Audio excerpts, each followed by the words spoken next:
Okay, this is our third class on Nabokov's Russian novels. And we are continuing our discussion of King, Queen, Knave, Nabokov's second novel.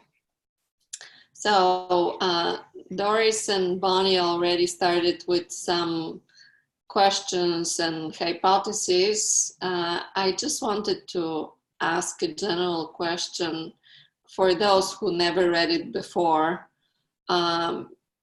Were there any surprises in the reading for today? Because the first three chapters might have prepared you for something else. So would you like to share any surprises?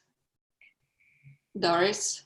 Yeah, I was actually surprised that they're contemplating murder. Okay. I mean, I never thought it would get there. Okay. Yeah. Other people? I have Jerry? to say, and maybe I've watched too many Hitchcock movies, but I kind of felt it coming that somehow they were going to plan to be rid of the husband somehow. Okay. Well, I mean, there is a triangle, right? The triangle tries to resolve itself one way or other. Sorry, did I interrupt, Jerry? Were you about to say more? I kept thinking of Terry's statement last week about the sex, the very descriptive sex in this for a novel written in the 20s. I guess, though, it wasn't published in English until the 60s, 50s or 60s? 68. 68. So by then, well, at least in America, anything goes after 1968. But Schnitzler's book, its dream story, was published just, I think, a year or two before this book, written by Nabokov, and there is enough in it. Some of you might have seen the film Eyes Wide Shut. Yes. So, I mean, there are things published in the 20s. But it is interesting that in general, the sexual theme, sexual appeal between the two, sexuality as a drive of decisions and all that, that's a great topic. Terry, because you mentioned this last time, did you want to clarify what you meant then, or? I was just trying to reconcile what little I know about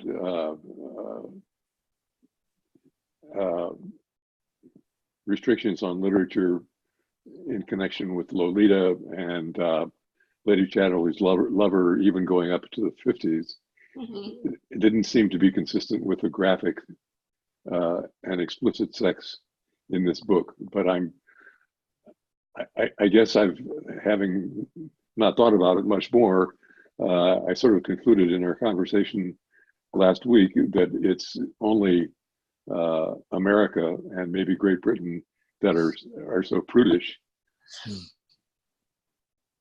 Okay, well, we'll talk more about it, I'm sure. But here it's an important topic, the sexual in general. Yeah, Ed, you were about to say something. Well, I guess at some point I am surprised that Dreyer's kind of, I don't know if it's callousness or if he seems himself a little naive about what's going on, but his failure to acknowledge what is going on, like, surprises me. And I don't know, like, he seems to have a lot of hints, or maybe he doesn't care. And so, but I was a little bit kind of stunned by his failure to recognize that he might be kind of the dupe here. Okay, so just one follow-up question. Do you find it implausible that he doesn't notice things? Or you're willing to look for reasons? I guess considering his own sort of shenanigans. I mean, I think he too has his the things that he's pursuing that don't necessarily include Martha and maybe include, frankly, younger women and his desires. Like so maybe not, but I'm not sure. He does seem a little weirdly naive, but also uncaring at the same point. So I'm not sure how to reconcile those two things. So you're waiting to learn more about it at this point. Yeah, Terry? I sort of, my impression was that in cosmopolitan areas of Europe, infidelity was not only tolerated, but it was expected. So I don't really know what to think about what seems to be a double standard in this case. I can confirm, however, that my wife and I went skiing in Davos in about 1970, I guess. And I was just struck by how many older men were there with their nieces. It was really quite striking. Okay, infidelity expected. I'm just taking notes, and we noticed that Martha's sister has already had several lovers, so right. She feels it's time. She has been married for 7 years and no lover. So there is some kind of model, a pattern that seems to be influencing behaviors here. Yeah, Bonnie? I agreed with Jerry. I was just struck by the sex aspect too, for it being written in the 20s. I wasn't expecting that. So the expectation is that the further we go back in time, the less sex there is. Well, no, I go back to Madame Bovary, and I mean, it was in there too, but it wasn't explicit. I mean, she was in the carriage, and the carriage was wrong, but it wasn't explicit like it is here. Madame Bovary, I mean, there was Flaubert was on trial. On trial. Mm-hmm. Yeah. So this was unusual. Yeah, Doris? To follow up what Ed said, I'm not sure that Dreyer is totally unaware, because he has his nieces that he goes to Davos skiing with, and he's made a comment that he had been with them a couple years before, and this was while they were married. So I think that he's letting them go along. I think he's kind of stringing them along, that he may know or he may suspect, but he's not making an issue out of it. So the thing, though, is that we are not told as readers that he suspects, because theoretically he could suspect and just let go, considering the times, the situation, the characters, etc. But we're not given any hints that he treats France as a potential erotic interest for his wife. So that's the interesting part. Yeah, Terry? I just wanted to go back to the censorship issue. We've been discussing comparisons with other literature, but the most obvious comparison is Lolita. I mean, Lolita was written in the 50s, and it so carefully avoids any I mean, we know what's going on, but there not only is there no explicit sex, there are no bad words. That's right. and what that led me to think is that is an example of Nabokov's cleverness. He knew he was writing for a different society, and he was going to have trouble with this. So the striking thing was that he was so liberal with his use of sex in the 20s, but then when he got to the 50s and wrote another deeply sexual story, he did it so carefully, preparing for litigation. Yeah, still, there were difficulties with Lolita, despite the care he took. There were many reasons to be afraid of publishing Lolita, not so much afraid of whether it will be considered good enough to sell well, but because of the topic. Yeah. Ed?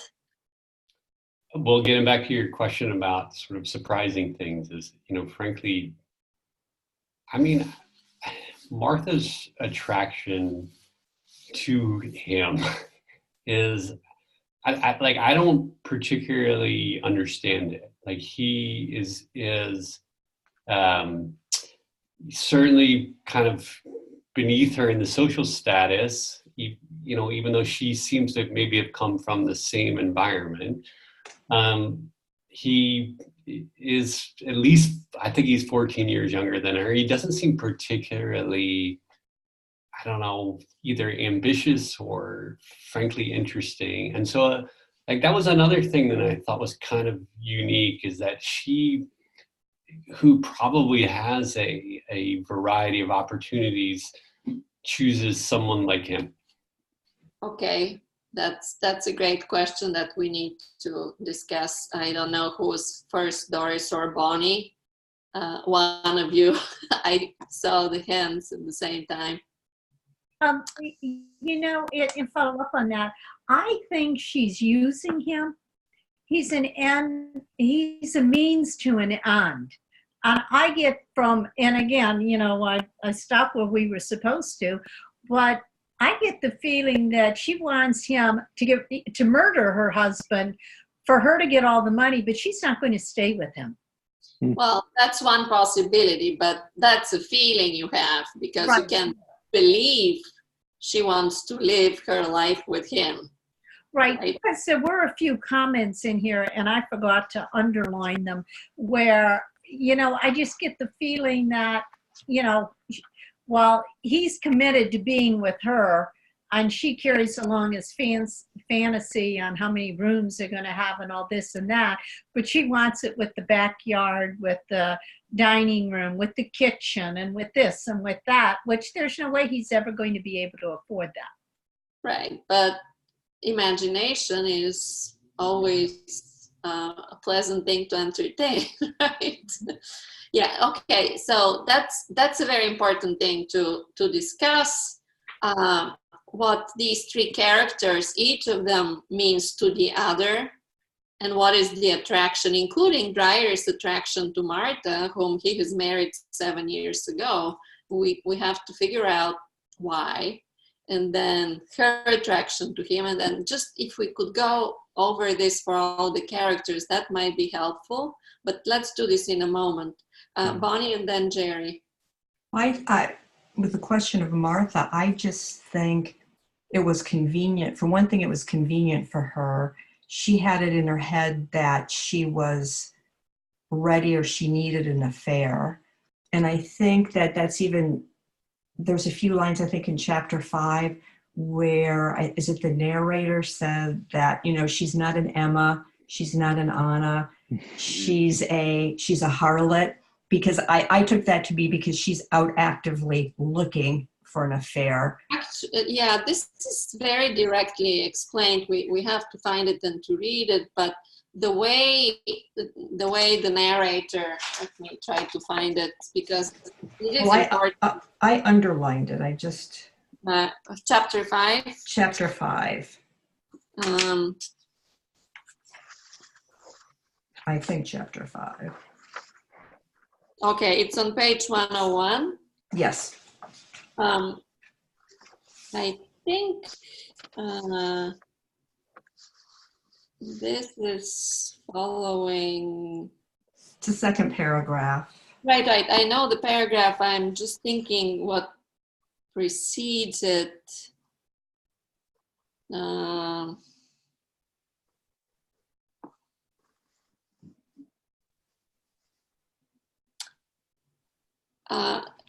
There was a description of her relationship with her husband, in which she puts much effort to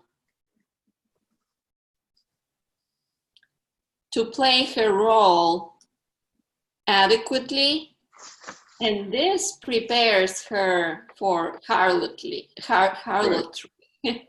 But I can't find this passage. I have it, Katya. It's, where is it? Yeah. Can't give it. It won't give me my page number. Come on.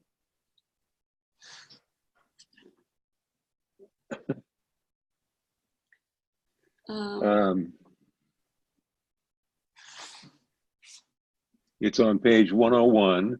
Yeah. It's the paragraph beginning at lunch in the midst of small talk and tinkle. So that's the paragraph we were talking about. Maybe it's in the same paragraph. Okay. Yeah. It says, in the course of her conjugal life, she had grown accustomed to grant her favors to her wealthy protector with such skill, with such calculation, with such efficient habits of physical practice, that she who thought herself ripe for adultery had long grown ready for harlotry. Okay, so it's the same sentence. For some reason, I believe these were two separate places. I apologize. So she was no Emma and no Anna. Emma Bovary and Anna Karenina, two adulteresses. And it's important that the narrator mentions this. We don't know whether she's aware that she's no Emma or Anna, whether she knows these books. What do you think?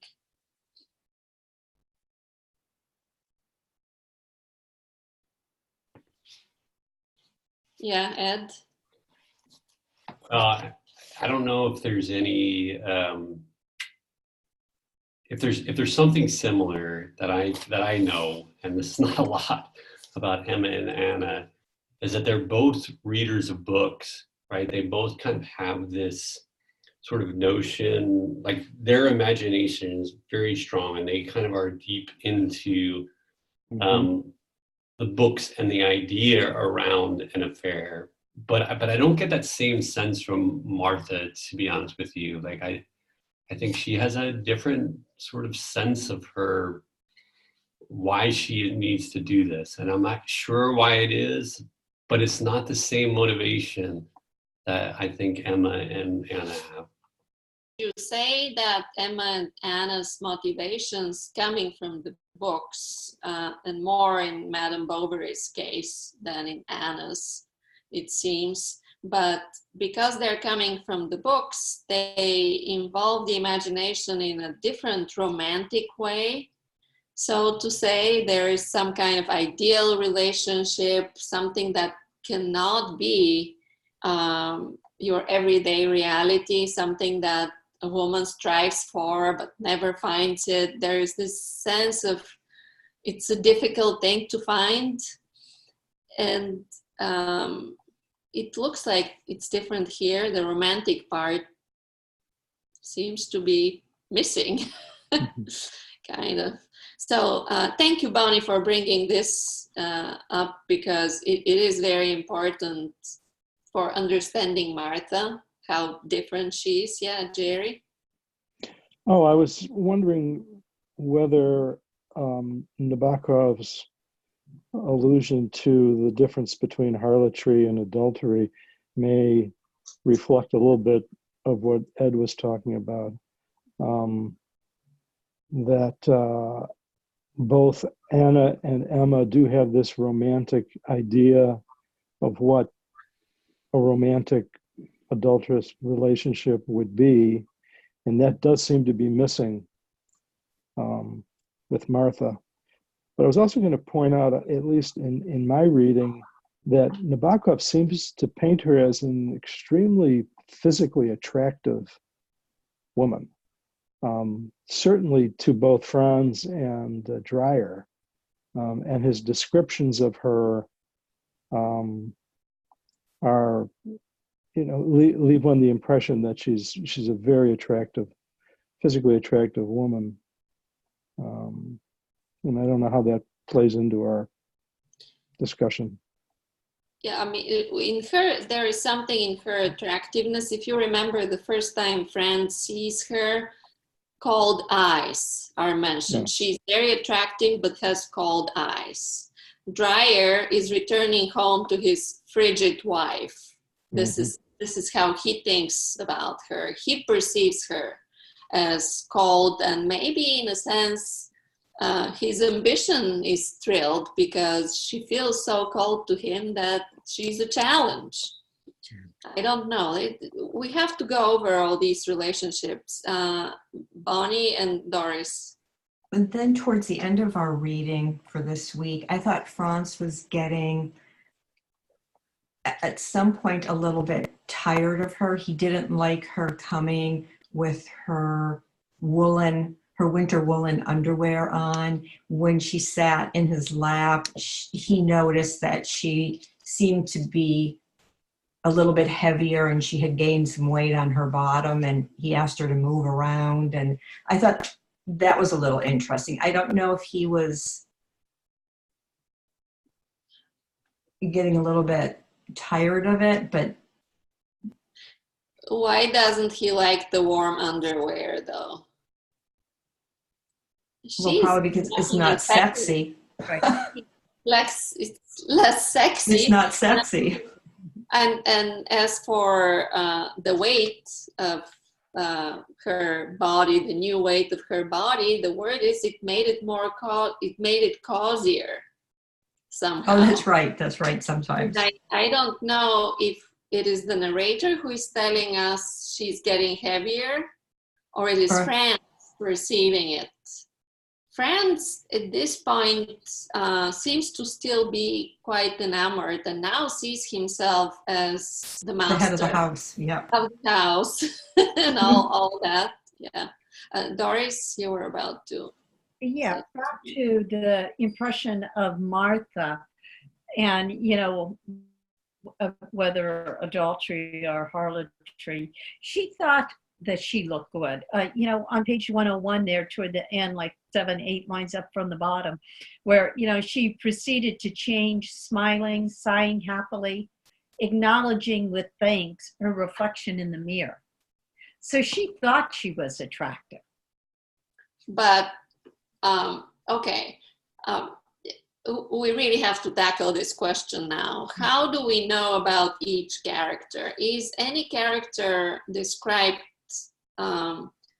in detail entirely on his or her own, or is it that we accumulate knowledge about them through different perspectives, mostly? So, for instance, Martha and Dreyer, we first meet through the eyes of Franz. They're the charming people in second class, right? Elegant, charming.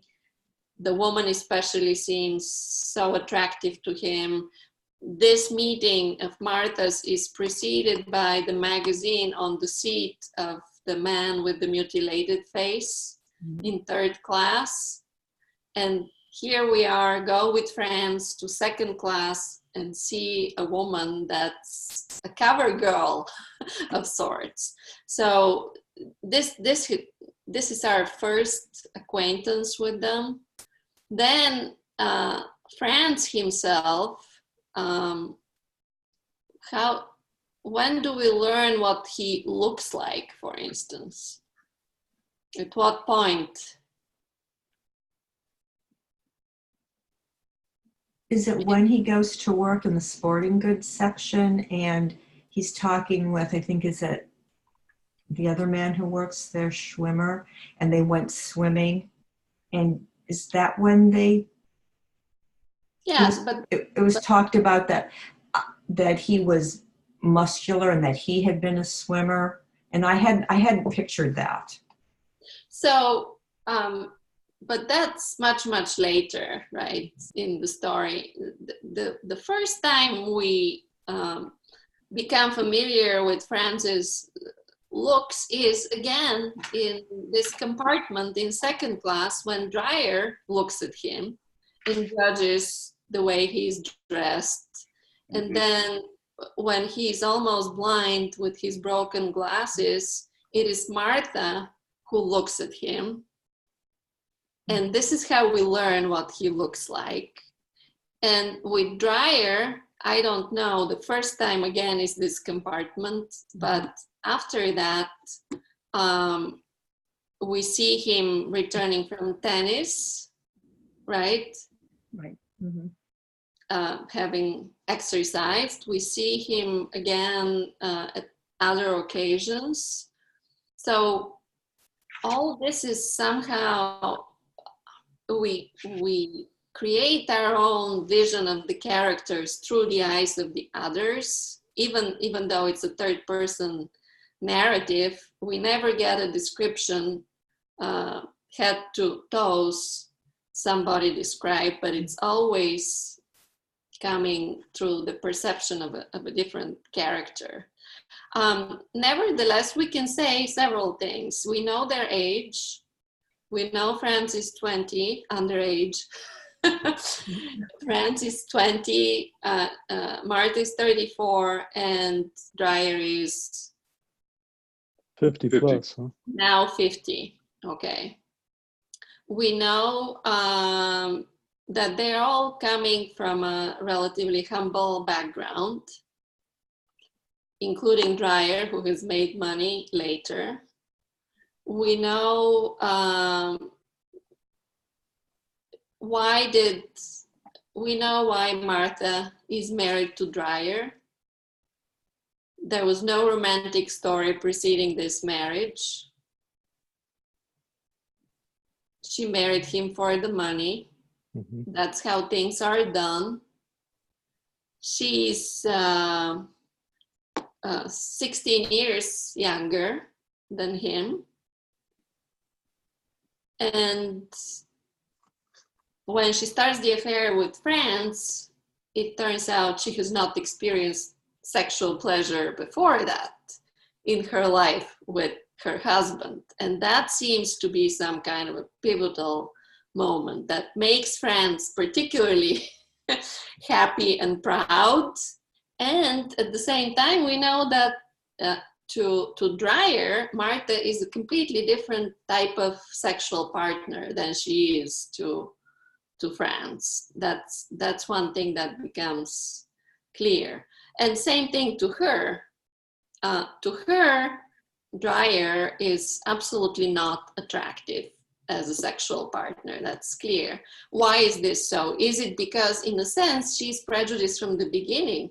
She has married him for money, therefore he is the money. He cannot be anything else. That's one possibility.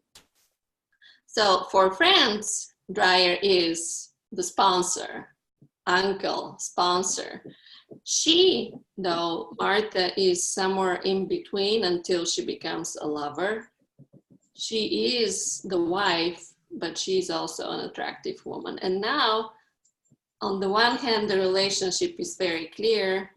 Uncle, aunt, and nephew, employer, employee, and the wife of the employer. On the other hand, the balance is entirely changed the moment they become lovers, and even before, something's in the air. So I was thinking, if we look at this triangle as a disbalanced relationship, and if we look at it as an opportunity to see the subjective reception of each of the characters by the others, that would probably give us some food for thought and prepare us for other things. I don't know if it makes sense to you. Mm-hmm. I just wanted to add one more thing. I spent some time comparing the Russian text with this later version of the novel. And while most of it is almost a literal translation from the Russian, there are additions that definitely come from the later Nabokov, the writer of Lolita and Ada. That's the writer who has worked on this book. He has done several things. For instance, in the whole Russian edition, Berlin is not mentioned. There is no place. You don't know where this is taking place. And he mentions in the preface that it could be anywhere. he decides in the English edition to make it clearly an event happening in Berlin. So that's one thing. The other thing is, many of you know that the Russian language allows for a familiar and polite form, like the French too, and vous, familiar and polite form. So in Russian, it is very interesting what Nabokov does. Martha and Franz, of course, speak politely to each other until at a certain point when her interest in her kind of looms larger, she starts addressing him in the familiar tu or te in Russian, but he continues to speak to her in the polite form, which is very telling. He is in the position of kind of submissive position. There is asymmetry during this period. And even in the chapter, even when they become lovers, he starts alternating. She speaks entirely in the familiar form. And even when they are alone in the house and playing a husband and a wife and talking about the deceased, even then she speaks to him in the familiar form, and he speaks in the polite form. It's mostly when she goes to visit him at his rented room when he speaks to her in the familiar form, and only when something intimate is in question. So throughout, he is kind of subordinate in a sense. He behaves the way a subordinate would behave in his speech. I don't know if this makes sense to you as a description of what's going on in the Russian, but definitely it's very strong. He's the boy and she's the boss. Terry? That also comes through in the English, because she commands him to do things, and sometimes he resists, but eventually he always gives up. Yeah, definitely. He is submissive. Yeah. And the other thing, because I started with this comparison just to finish it, there are lots of specifics that are added to the English version that are not there. For instance, what book he's reading, everything related to English. So for instance, we have this Mr. Vivian Badlook. Yes. Who has taken the picture, who is an English and ski teacher. Vivian Badlook, those of you who have read Lolita know that Nabokov loves this kind of play. If you put together the name, all the letters, you will see that they're just rearranged to arrive at this name, Vivian Badlook. It's Vladimir Nabokov really behind it. So or when he returns and speaks his bad English, which is of course funny to read because it is more meaningful than he thinks. Let's find it. That's definitely not in the Russian. He doesn't speak English. We don't know what he's reading. The two girls, Aida and Isolde, are not mentioned by name. This whole affair with the two girls is not there. Two beauties are mentioned really at the party, but not these two girls. What about the trip to Davos? Davos is mentioned. He's going to Davos, but the girls are not there. So he's not having an affair at Davos, or at least not with these two girls. So that's something added. That's something added. When he returns,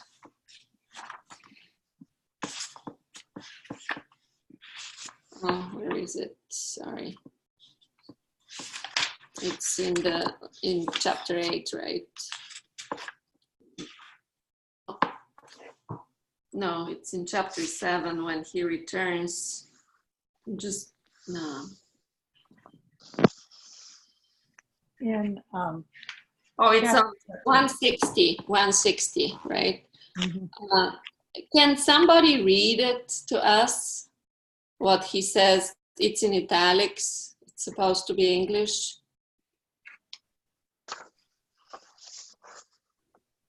Just these two lines. I Okay. am Voyager. Yes, please read the whole. I am the Voyager, he cried in his best English. I half returned from skiing. Okay. So, what possibilities of ambiguity do we see here? How is Voyager spelled? French. Okay. Well, it should Half remind us of another word. Voyeur. Voyeur. Voyeur. Yeah, it's voyeur that's hidden behind the way he pronounces it. Okay. I have returned. That's German. But I have half returned in this sense. I have not returned entirely, just half, as one possibility. From skiing. So that's a German pronunciation, but it's obviously from women. Mm-hmm. So in a sense, he's saying one thing here, but Nabokov makes him say more than he intends to Is say. this line not in the Russian? No, none of this is in the Russian. We're told that he reads an English book and he looks into a dictionary before the Christmas party, but there is nothing more than that. In general, the Russian has absolutely no specifics about anything. It is very interesting. It's extremely abstract. And I think he has done it for a reason then, but so enough about the Russian unless you have other questions. And I have not compared obviously line by line, but I will do more of it and will report because this is one very interesting case. I remember Ed last time talked about the prefaces, the unique situation in which the writer is telling us years later something about the novel, and we decided it's not that unique really. Others have done it, but in a sense he is preparing us in whatever way he has decided to prepare us through this forward. This book is very interesting precisely because it's an old book, not just edited but partially rewritten by the second book of the Russian Nabokov, rewritten by the mature English Nabokov. This is what's happening here. And this is the unique thing about the book. And also it is after the Nazis, after the Holocaust, after the Germans have done atrocious things. At this point in the 20s, the end of the 20s, it's already in the air a little bit, but not that much. So the way the book is interpreted once it was published in English is interesting. They interpret it as some kind of foreshadowing of what will come to be in Germany. But when he was writing it, probably it wasn't. That's why it was so abstract. And by making it happen in Berlin and emphasizing all this, it looks like Nabokov has agreed with this interpretation. But that's just supposition of sorts at the moment. Okay, so let's continue. I have written here the murder, the sexual theme, and then plausibility of characters' behavior in general, and plausibility in the sense of psychological plausibility, right? But also sociological plausibility, aesthetic plausibility, ethical plausibility. There are several levels of plausibility that we could discuss. And maybe we should continue with the characters' plausibility, and that includes, of course, their actions and the sexual theme, and then talk a little bit about the murder. And we need to talk about the inventor, the new project, the secret project that Dreyer is undertaking. And we know more than Martha knows, but less than Dreyer has learned, right? That's an interesting way of creating suspension. Okay, so the character's plausibility.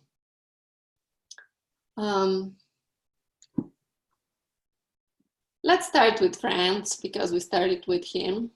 His behavior, I think most of us felt, especially in the second chapter, compassion for him because of the broken glasses and this experience of a new environment.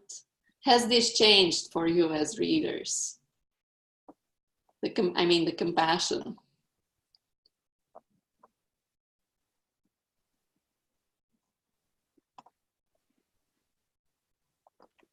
I mean, I think it's still there. It's just not quite as overt.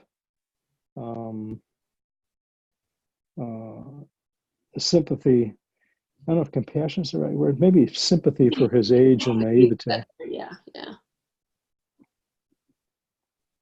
Yeah. So, still, and what causes it? He's doing pretty well at this point. Yeah. What causes the sympathy, if there is still sympathy for him? What provokes it in us? Perhaps his age. Age, yeah. He's thrown in a completely new environment, and he's led by others. Okay, yeah, Ed, you wanted to say something? Well, I guess I'm a little torn. Like, I think he's led. I think I feel sympathy because I think Martha is very controlling and very persuasive, and I'm sympathetic to the fact that he finds her interesting and enjoys her. But I also feel a little kind of distaste for him, and that like there's this is his uncle that he, got an opportunity to leave a particular environment and doesn't seem to have any, he's a little fearful of him until a point, and then he specifically says that he's no longer scared of his uncle. But he doesn't seem to be very sort of gracious for an opportunity he's gotten, and is sort of, I don't want to say happy to take advantage of it, but doesn't seem to be very remorseful about it. Okay, so ethically, we would expect him to have at least some questions about his own behavior, and they have not surfaced whether this is the wrong thing that he's doing, right? Okay. Doris, we're talking about how our sympathy for Franz has or has not changed. Where are we going with this character? But we will be discussing plausibility of characters. Okay. No. Yeah. So Franz psychologically is described very thoroughly, right? How he feels, how he acts, etc. there are two questions here. One is the question of plausibility, which means a human being might act that way. It is not impossible for a human being to act that way. Psychologically, this is possible. But the other part is the question of values and expectations on the part of the reader.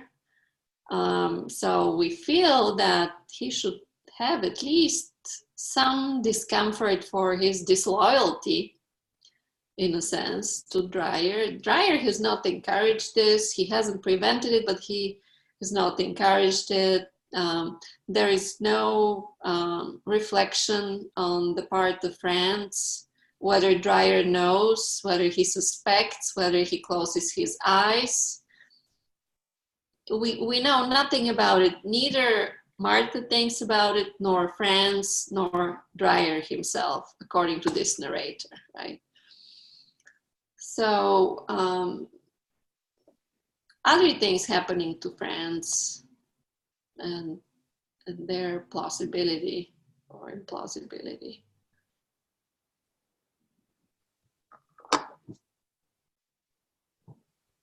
Yeah, Terry? The one thing that I find really implausible is the degree and immediacy of the way the Martha and Dreyer take him into their household when he appears in Berlin. All of a sudden, he's there virtually every night for hours. You just wonder what was in their life before, because certainly this is a complete, he's all of a sudden they have a new family member. Yeah, let's think about it. We're not told that there was somebody else before, but why would Dreyer in the first place ask him to find a room to rent somewhere in this neighborhood? That's pretty far from the store. Yeah. Doris? You know, I think it goes back to his relationship with Franz's mother, who they were close when they were younger, and he agreed to help him out and to hire him. So I think he felt it was his duty to keep him safe, and by having him live close by, he was going to help mold him and, for him to be able to make a living. So from Dreyer's perspective, I see it very plausible for him to take him in, to have him to have him come over in the evening. Now, Martha is another story, unless, their relationship was so devoid of any communication in the evening, whatever, and this was a diversion for her at first. But from Dreyer's perspective, I think it's, I can see him doing that. And he works late, so in a sense, he provides some diversion through the nephew. Yes, Bonnie? Well, they were childless. They didn't have any children. Now, would they have been so welcoming? Would it have been a different story if there were children in the household? I don't know. So Dreyer kind of adopts him, but the age difference between Franz and his adoptive mother is not enough. No, it's a little too close. A little bit too close. Okay. So that's, but I agree with you, Terry, that it serves great the plot, right? Without any additional complications, but didn't need to be that way, especially considering that Dreyer virtually forgets about him for a whole week and then remembers, and we have to discuss this escapade, the first lesson, the training as such.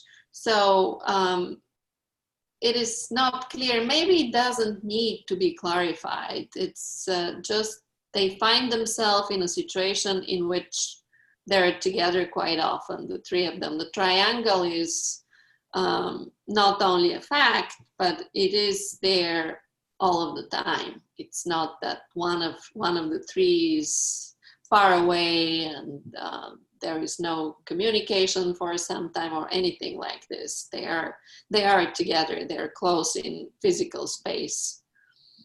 Okay. I was just going to ask, do we have a sense of how much time has elapsed? Because other than the trip, the ski trip, which is described as going to be 3 weeks, but he comes home early. Yeah, it's February at this point. Yes. And when did it start? End of summer. Right. Okay, so it's been a while. Yeah. So it is, I think it is, I can't remember the month being mentioned, but it is the end of the summer when they're returning from Tyrol, from their vacation. And so I would say about 6 months altogether. How much time did it take for Franz and Martha to begin this affair? She went to his room. Let me see.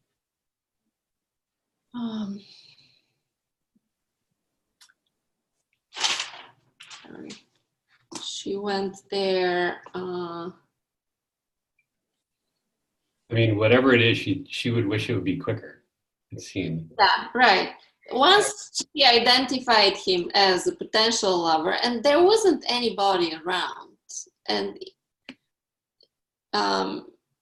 there was something that was telling her she could control him, command him, mold him. The molding part, the wax that can be molded, was something that attracted her. I think it was a couple of months before this started.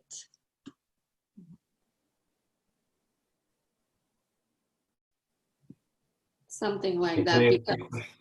Go ahead. Question. I one of the things that was a little confusing to me is I assume this was her first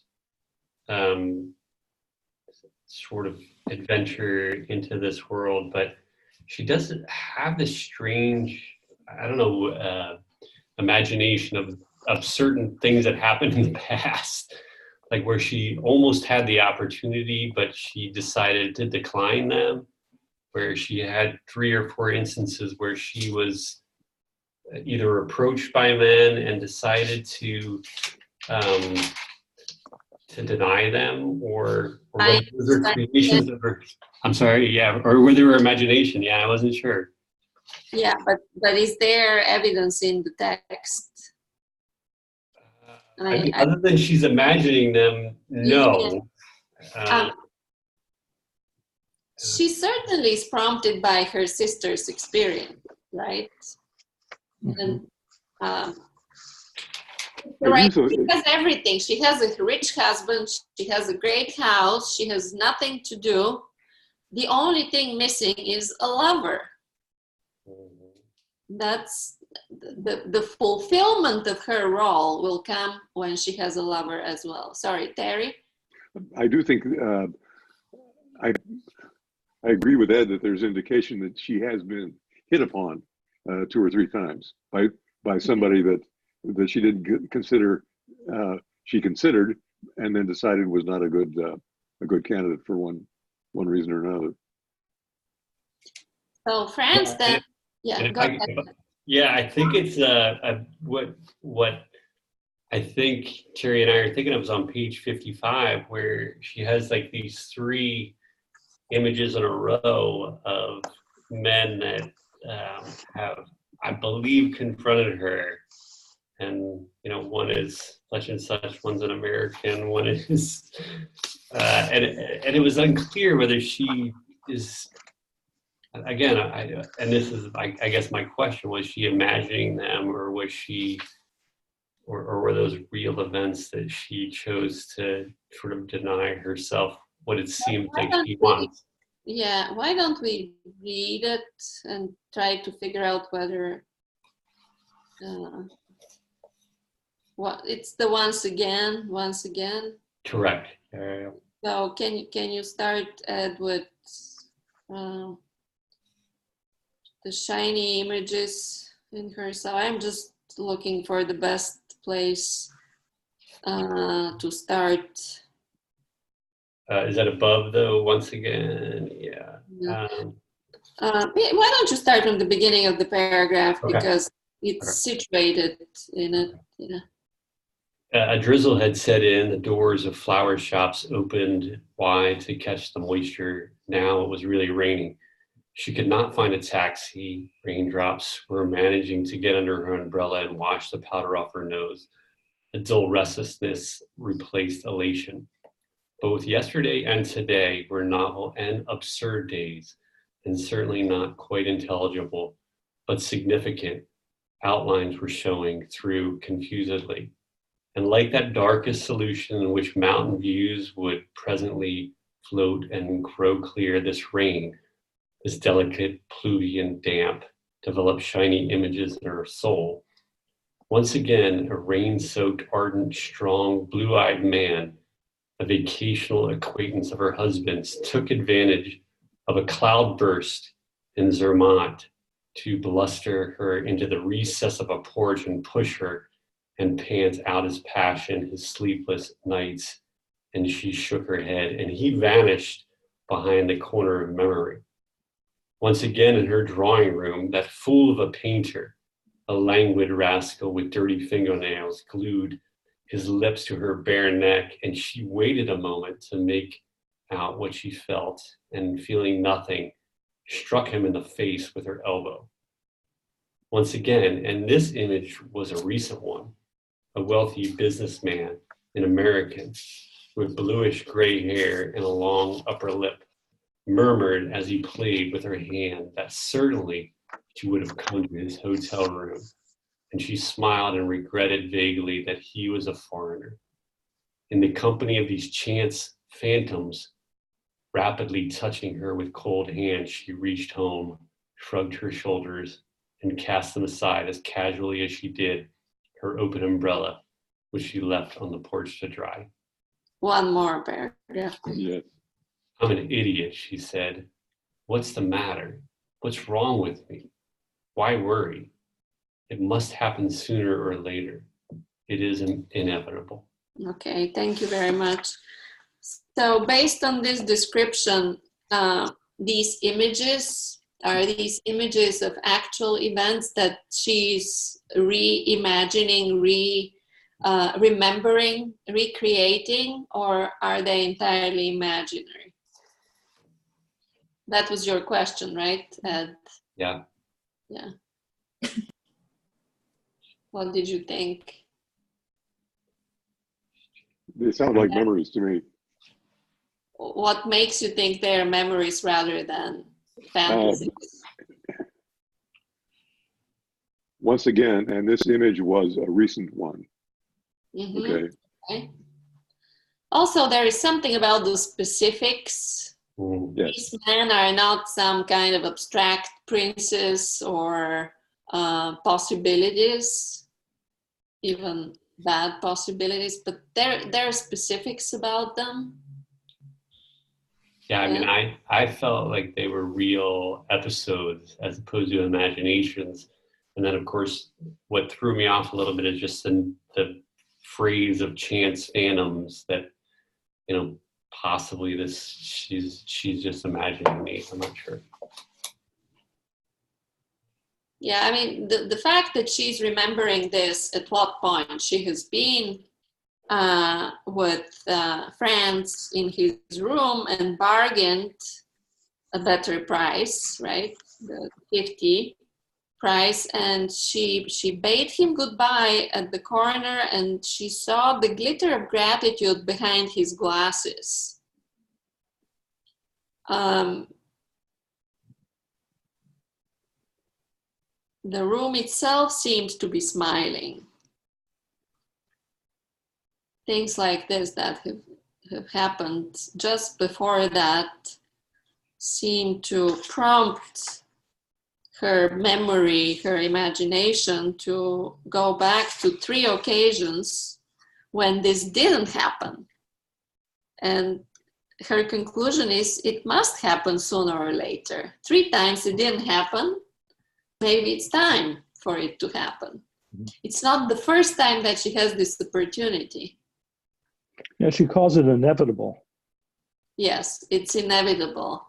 So what do we make of this inevitability? It happens to other women. So why not to her? One possibility. Yeah, Terry? I would just go back to her her expectations of marriage in that one paragraph toward the end of last week's reading, that all these things are normal, that these are things that happen. Mm-hmm. These are not signs of a bad marriage. Mm-hmm.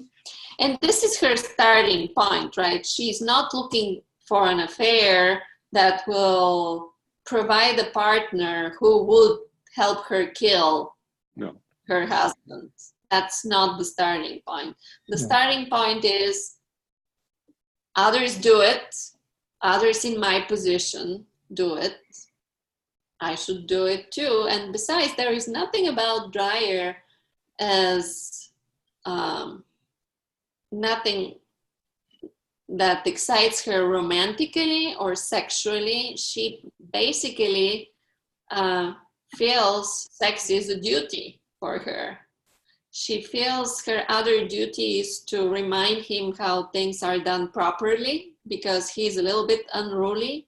He has crazy ideas. She likes rules and order, and he's not there.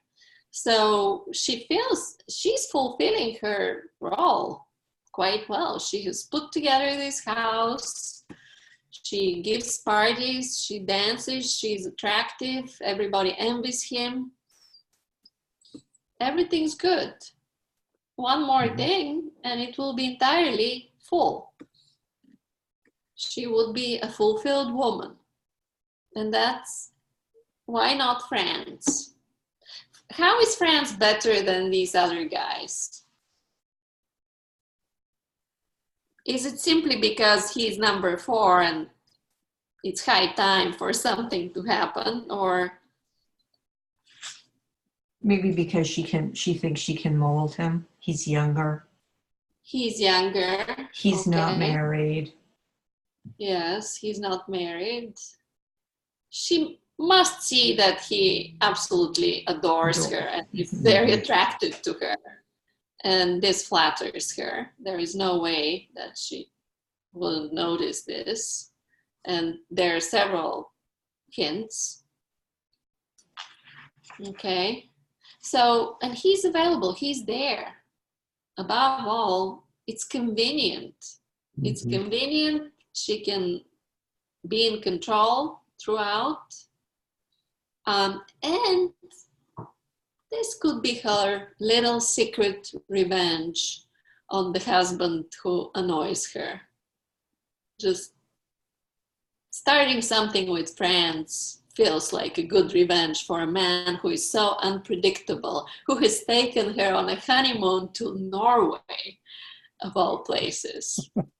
So there is something about her incapacity to appreciate his strangeness that starts from the very beginning, right? And the strawberries, and Ed? I was just gonna, I don't disagree with any of that, but I do think that there's some physical attributes of him that she applauds for sure. But I also think that she has this kind of odd sense, and I forget if it was Doris that mentioned this or Bonnie, about the fact that she's not a mother, where there are certain instances where she kind of introduces Franz as if she was kind of his mother, or if she kind of, I don't know, she likes his mother, right? She likes the fact that, she likes to remember about his I think I remember this right about his kind of first unhappy love. So it's almost as if she kind of treats him like the child that she doesn't have a bit, maybe. Okay. Yeah, and maybe we could go further with this. Yeah, Doris? At the same time, she didn't want children. I mean, she thought she had been pregnant at one point, and after that scare, she didn't want any more. So, and again, is that because she wanted this perfect life that she had total control over in a child would? And that's why she does try to mother him to some extent, because she was very interested in his upbringing. But yet she never wanted a child of her own, or at least I took that she didn't want children. Yeah, and he makes sure that nothing happens to impregnate her, certainly, as Terry and Bonnie.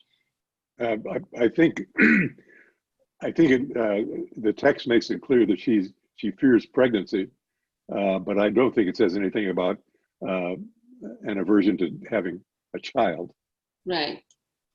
Her Well, experience. For 7 years of marriage, and she married at the age of 27, they have not had children for some reason, whatever reason it is. The reason it was given is that she had a miscarriage in the first year of their marriage, and that miscarriage made her deathly afraid of pregnancy. But there's no indication that she had an aversion to having a child, just not being. So they did. She didn't want it happening a second time. At least, right. At least we are not told about it. When they fantasize about living together in this house or the number of rooms and all that, they never fantasize about having a child. Yeah. The two of them. But it could simply be also because Franz is so young. He's 20, or maybe we're not told about his birthday exactly, but might be approaching 21, but that's kind of young. So let's remember he's writing or trying to write a letter to his mother, and then what happens? He has company. That's when it happens, really interestingly, right? She comes to him because he has missed 2 times recently, 2 days, and she is worried about him, or simply is so used to his presence, and she visits him after this last time when they were together, and she had decided that tonight he would kiss her, and he had decided that he would kiss her, and instead other things happened. Somehow things developed in a way that made him feel They both unhappy. They both wanted to talk about Dreyer. Yeah. Which was not conducive. This is a very interesting chapter, this part where the narrative switches from her to him to her, pages 84, 87. Their expectations of that evening. Tomorrow, yes, tomorrow, I'll grab her and rumble her on the sofa. Crazy friends. That's the top of 85. And Martha had decided, on page 86, Martha had decided that tonight he would kiss her for the first time. She had decided. So yeah, that's an interesting situation, really. How determined they are, and why is it not happening that night? Yeah. There's this one paragraph. It's on page 85. In the middle of the paragraph begins as Franz passed through the first 2 rooms. You go down a few lines, and you have a classic piece of Nabokov playing with time. He pictured it so vividly that for a split second he saw before him his own receding back, saw his hand, saw himself opening the door. And because that sensation was a foray into the future, and it is forbidden to ransack the future, he was swiftly punished. Yes, that's great. That's very Nabokovian, play with time. Yeah. The To first answer phrase- yeah, go ahead. Yeah, to answer your question on why that wasn't the evening at the top of page 86, she said characteristically, she chose one of her monthly days lest she succumb too soon and in the wrong spot. Well, that still shouldn't have prevented them from kissing, right? She chose to not continue beyond it, Right. but she was concerned about not being able to resist. mm-hmm. Right. Well, But also, presumably, I think even subsequent events show that she would have preferred that maybe he make first advance, and eventually she has to show up at his place and kind of present herself. Where I always felt like I thought she wanted to be the one to kind of be the pursued or the one that was going to be wooed. yeah, I mean, that's a good point. There is a constant contradiction in her. On the one hand, she wants to be pursued. On the other hand, she wants to control. So it's difficult to reconcile them. I just wanted, you've seen this, I'm sure. I have a smiling face here on page 86, the cigarettes, the libidettes that she smokes, the Viennese cigarettes. What does this refer to? Libido? Yes, and Viennese. The Viennese doctor. We're back to Freud. Freud. Yeah, we're back to Freud's libido and all that, and he pokes fun of it all of the time, of course. I wondered about the traps he has for representatives of the Viennese delegation, but one of those traps, I think, was when he's writing a letter to his mother and she appears. The connection between mother and this woman who is so unlike his mother, but it is clear that Dreyer has had attraction to both women. That's the connection somehow. One a cousin, the other one a wife now. I'm not sure what should be considered a trap. So a trap, I would understand, is something that seems like a confirmation of Freud's understanding of the sexual drive, and it turns out to be something else, and Nabokov is putting a leg that way. But let's keep it in mind. If you have any thoughts on it. I don't know about that, but I was so, I don't want to say shocked, but taken aback by the last paragraph on 87. When Franz comes home,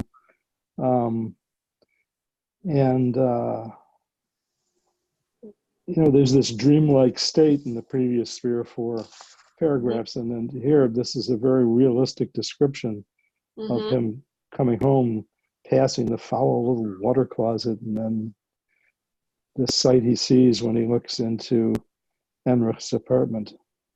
So what is this paragraph about, really?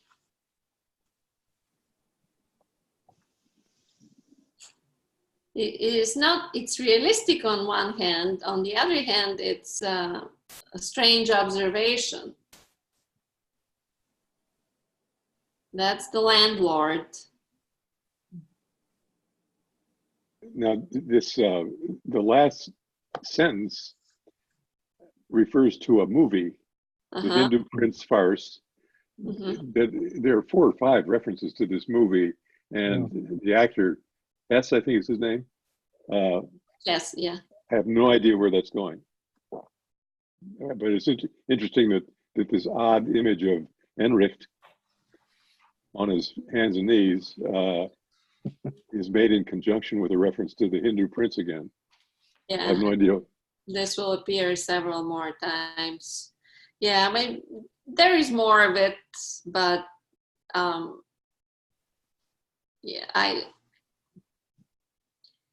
don't know, because I overheard the conversation between Doris and Bonnie about the landlord and his possible conjure powers or whatever they are. We will have to keep it in mind. There was the Hindu kitsch at some point, which I think referred to her exercises. Right. For yoga or The yoga, probably yoga. That's none of this is in the Russian origin. really? Right. Everything. Running around with- All those hints that are very specific refer to something. I think this is the new English language Nabokov that is doing this to his text. I mean, just to get back to the sort of Freudian reference of his mother at the bottom of 93, where he talks about the deep love of her, even so was his first unhappy love, and rather he regarded her as a rough draft of a first love.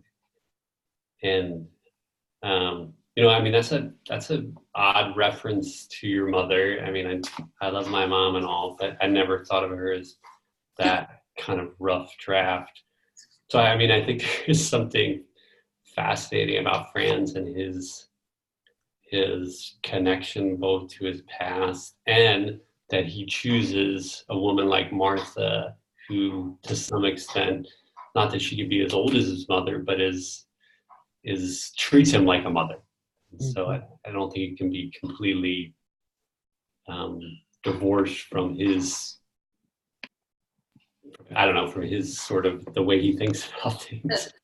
Just to follow up on this, do you think this is a reversal? Because in Freud, the idea is that the first intimate experience, the first libidinal experience of the baby with the mother is what is deeply remembered, and later, of course, this develops through the early years of childhood, and then the child looks for, say, if it is a son, looks for a woman who somehow reminds him of the mother. Here, it is the opposite. It's almost like the mother is the first draft, but the real thing is the lover, rather than the mother is the real thing in Freud, and everything that happens after that is a copy of sorts. I think he ascribes to Franz level of conceptualizing of these relationships that doesn't necessarily seem to be fitting this character, but that's the narrator after all. Sorry, Bonnie.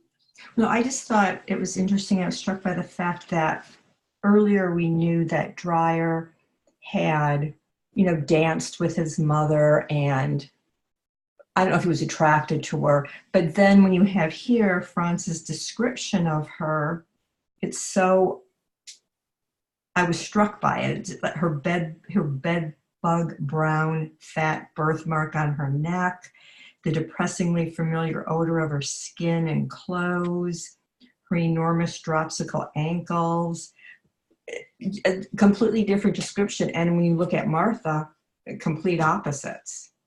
Right, but the dancing seems important, right? Because Martha thinks Dreyer would never learn to dance. He doesn't even realize how important it is. And Franz is going to dance with her now.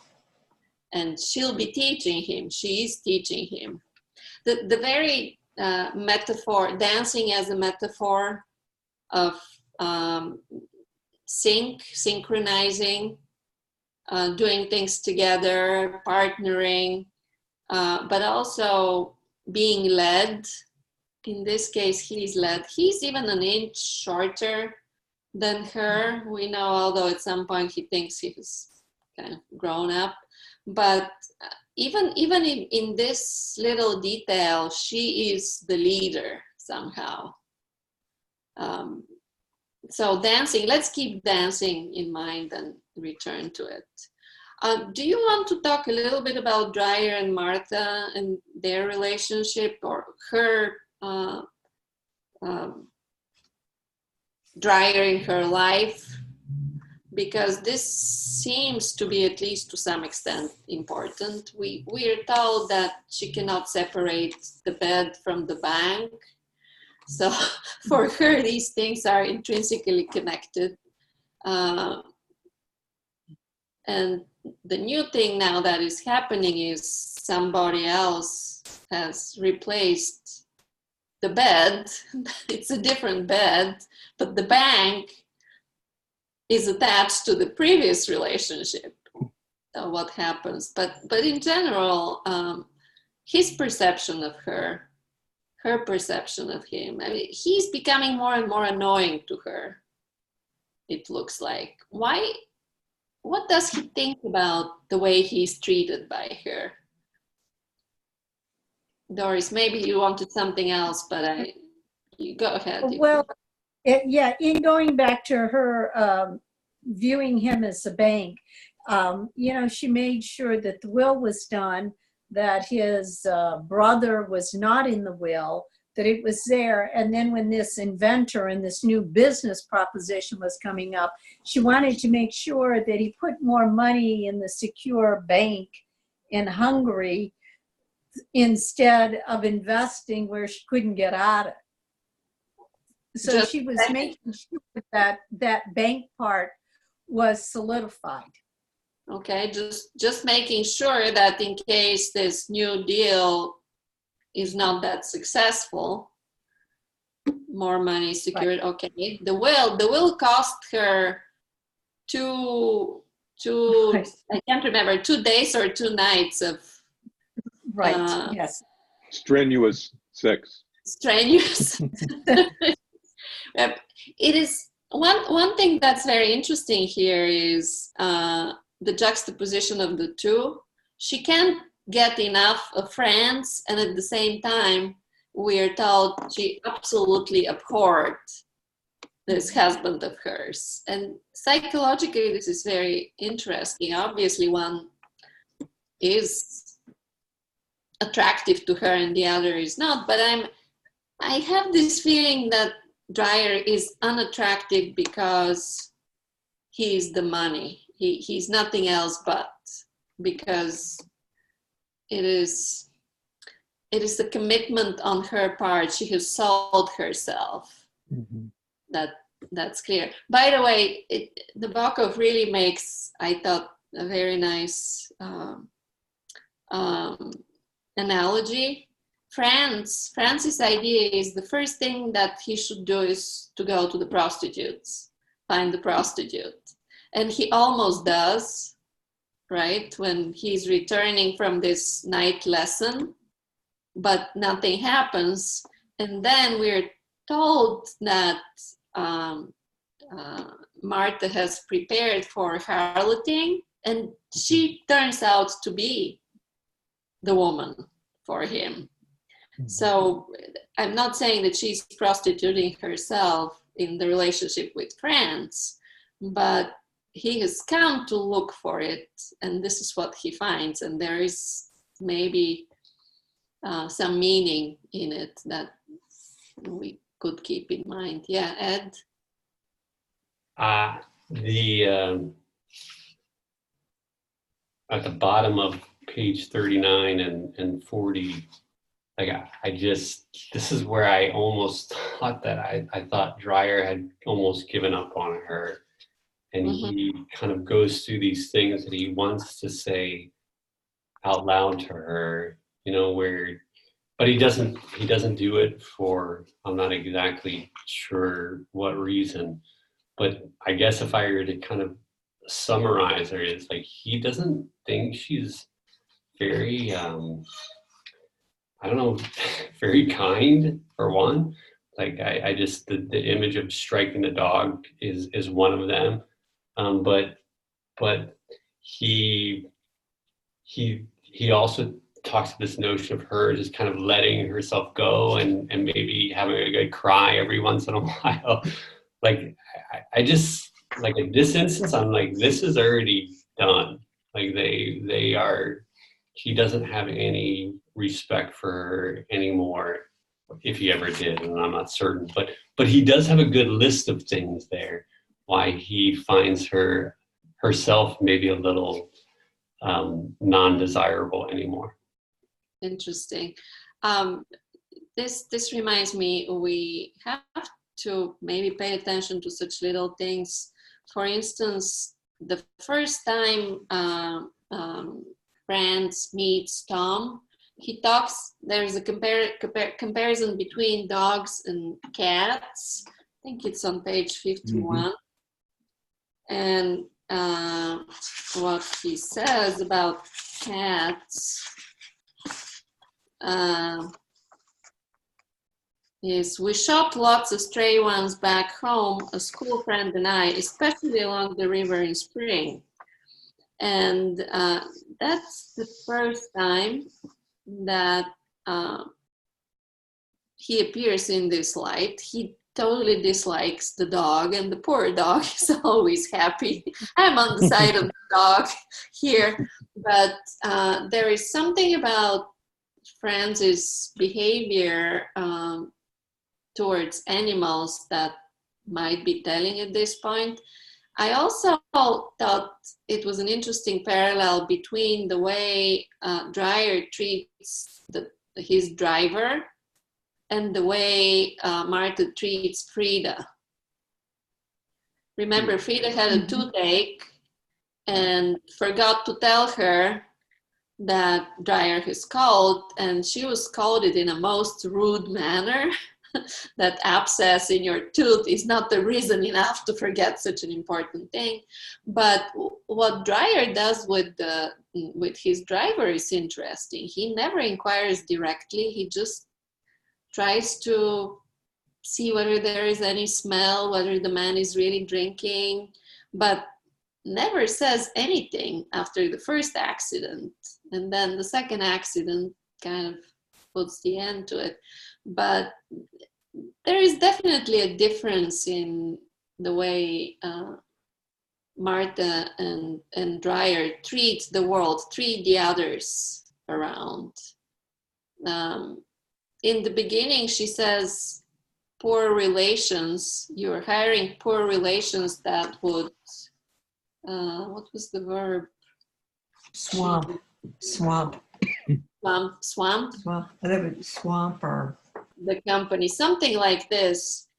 And he knows it doesn't cost him much to help. I mean, I don't consider this a feat of compassion for his cousin's son or anything, but there is a difference in their reaction to the world. Martha's stinginess. What is it, this stinginess of hers? She does have money.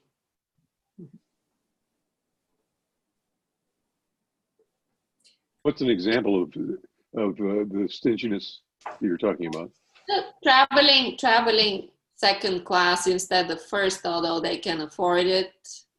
For instance, this kind of thinking of money all of the time as if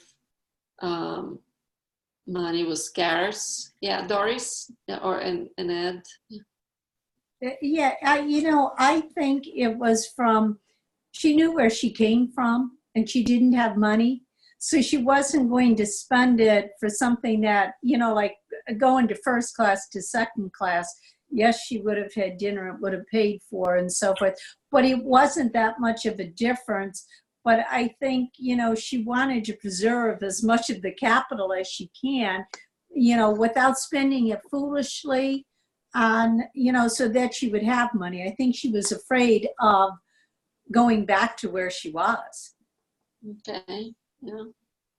Ed, you wanted to say something on this? Yeah, just to follow up on that. I mean, her sort of consistent theme of the customary being the good kind of is displayed in her frugality on page 65, where she talks about what an unhappy marriage is. And so maybe it's kind of the negative here, where she says that, a husband who's poor or who's landed in prison for some shady business or kept squandering his earnings on kept women. Like she really has this notion of kind of the man who's going to be her husband being kind of this solid character that provides for her. Mm-hmm. Well, and with this notion in mind, the solid, organized, neat, predictable husband, with this notion in mind, all of a sudden she embraces France and fantasizes about a marriage. So 2 questions. Is this fantasy of hers genuine? Or, as one of you suggested already, is it that she's using him and this is a part of the play? Or it could be both, somewhat. So we will continue with it. Let's take a break because it's 7:32. We'll see each other in 15 minutes and continue with this and the plot and the murder and the inventor and see what else is here for us. Okay, okay. What other questions? Yeah, Ed. And I guess with respect to Dreyer and kind of his, I don't know, personality, with his need to be English, with his need to kind of wear the newest fashion of the tennis player, with his need to have the fancy car. I mean, he does have a kind of sort of shallowness of him that I think deserves some attention in terms of, maybe why Martha finds him kind of dull at some point, maybe. Okay, you said shallowness. So he is he's an eccentric businessman, especially our idea of a German businessman might differ slightly. But can you say a little bit more about this superficiality that you perceive? Well, I mean, the thing that I'm particularly focused on is the tennis outfit that he initially recounts to, I think, Franz and his wife, or maybe just to his wife, and then we see him show up in the next scene or so in the same outfit with the same tennis rackets. And so, that kind of struck me as kind of a sort of pathetic fashion statement. But then he has that also sort of strange way in which he deals with Franz when he presents him the Emporium for the first time. Like it's really not what I would expect from a businessman. It's like a show. He's not really giving him lessons. He's putting on this like crazy drama. And then I guess my third would be the last thing we read about that strange thing where he treats Franz weirdly with the mannequin. And, again, has some like very odd reaction to it and kind of treats Franz very harshly and says some harsh things about him. So I guess it's the combination of those things, and maybe there are others that I've missed that I find him kind of distasteful. Most of what you're saying is also strangeness of some kind, but I was really taken by the shallowness. I mean, he starts lots of things and does them halfway, and just it's more form than content. For instance, the skiing. He wants to ski, but he wouldn't necessarily put enough effort. Same thing with learning English. Same thing with many things he undertakes. He just seemed to have all kinds of desires. The first time we see him, he reads poetry. Admirable. He reads poetry, and the next day he wants to go around the world, on a trip around the world. He has enough money to do it. I can't remember how many times. It was said exactly what number of times he can go around the world. So it's a man of curiosity and different desires, all kinds of desires, right? But something is remaining halfway, or not even halfway, but on the surface. Yeah, Terry? I would say he strikes me as a bit of a dilettante. He goes from this to that. Shallowness is not a word I would use. If you compare Dreyer with Martha, she is the one that's into conformity, and Dreyer doesn't live up to her desire for conformity. So I think that Dreyer is an interesting character. I don't feel like we get to know him very well compared with Martha and Franz. Okay, yeah, thank you. The Doris, sorry, I'm trying to think. Yeah. To follow up on that, Dreyer was always into the latest thing, the latest fashion. What's the most important thing? Where Terry said Martha wanted to conform. She wanted everything in this uniform that met the standards of what society would like, where Dreyer always pushed the envelope with whatever the newest and the latest was. He was into that. I mean, at one point there was a description, I think it was early on when Franz about the pleats on his pants and so forth, and that they were, too straight and so forth, that, they weren't. Of course, that was Franz coming from nowhere, Germany, into Berlin, but still, it wasn't the customary look. But it is a professional interest too in Dreyer, right? So that's, and she, speaking of dancing, she says he doesn't realize how fashionable it is and how necessary it is to dance well. Bonnie, your turn. Well, speaking about his kind of strangeness, didn't he give Martha, when they were dating, a pet monkey? Yeah. Yes. And she absolutely hated the monkey, and his sister's boyfriend taught it to light matches or something. Right. And I thought that was a very odd gift to give someone that you were courting. And same thing with the honeymoon to Norway. He's not concerned with his young wife's interests and desires. She should take whatever he gives. Of course, he conforms every now and then to her taste for the house, etc. But overall, he just has a whim and acts upon it. Mm-hmm. But the chapter that follows the first chapter for today, chapter 4, when Franz is taken to the Emporium, to the dandy store during the night, really is kind of weird, and I don't know if it's that revealing of Dreyer's character or of this writer's plans for the story. But what did you think reading it? It was labeled as lesson 1, right? Dreyer was impersonating both the customer and the salesperson. Yeah, sorry, Jair. It seems to me that he was doing his very best to try to shock Franz. Okay. Taking him through this entrance and the whole lighting. The only thing I would say about Franz isn't. I'm sorry.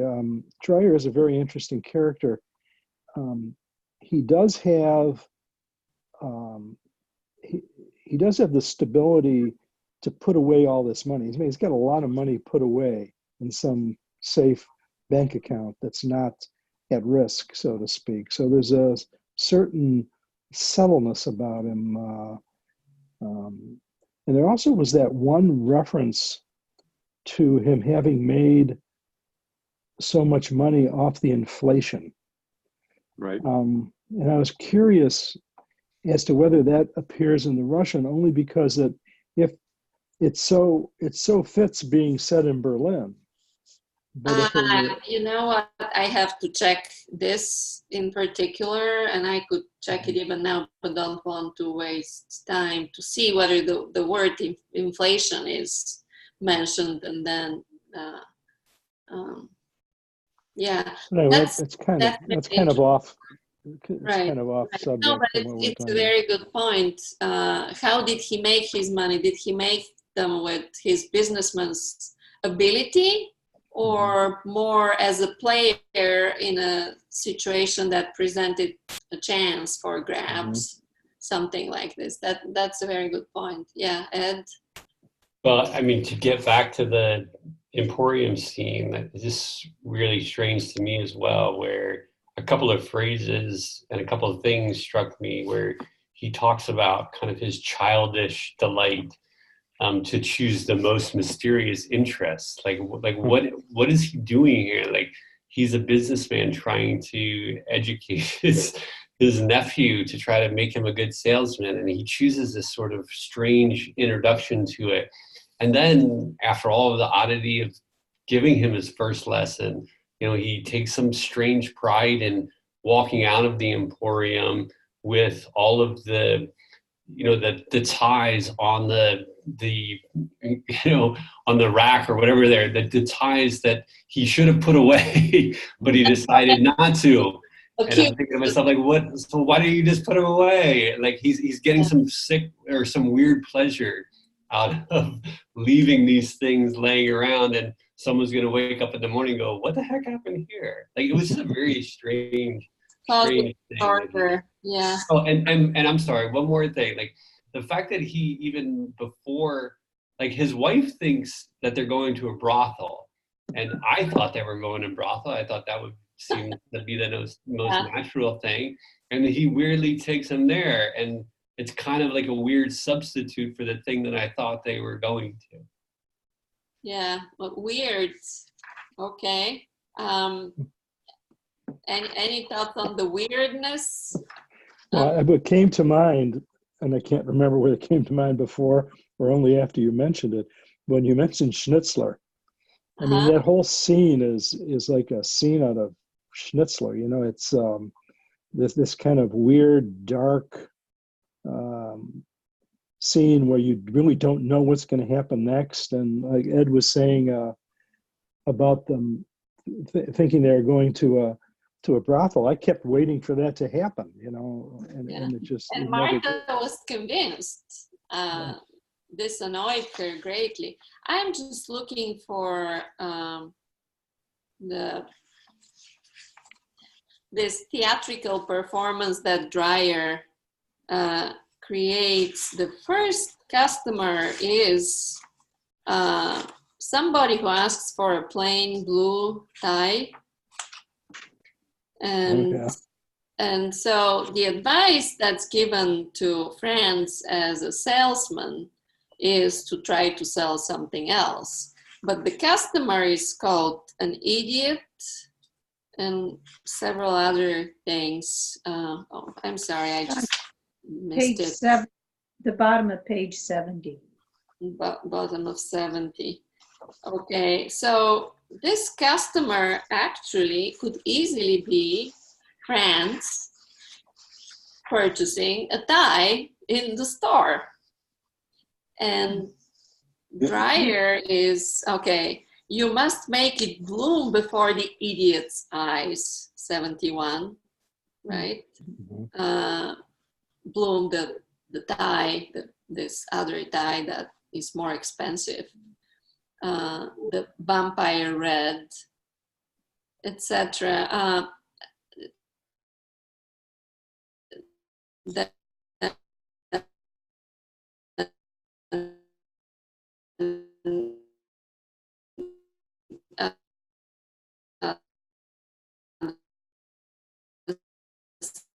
Second and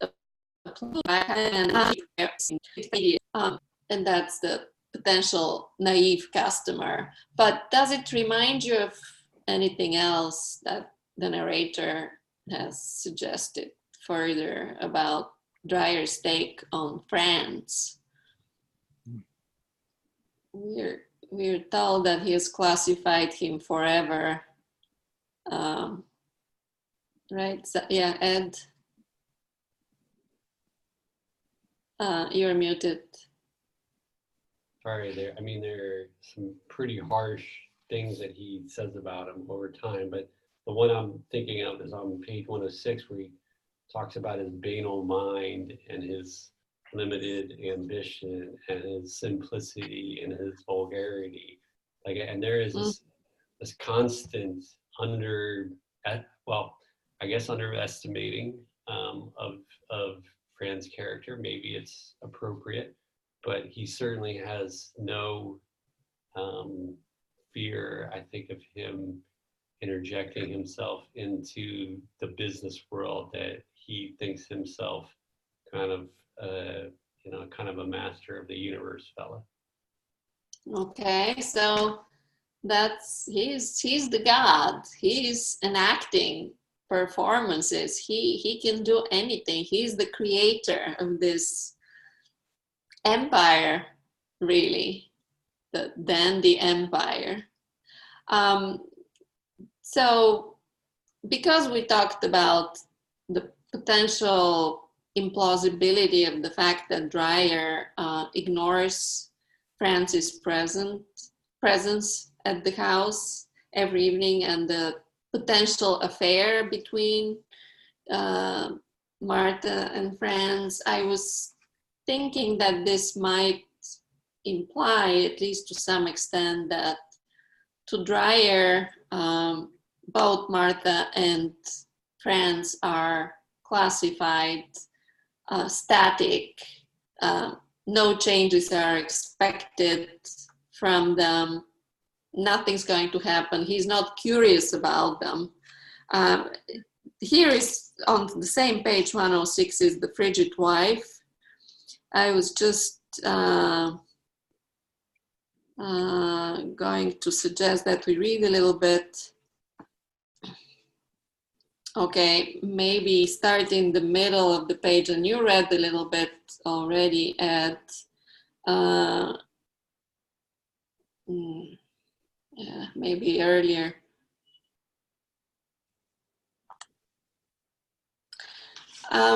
Actually, this whole page is quite informative and instructive.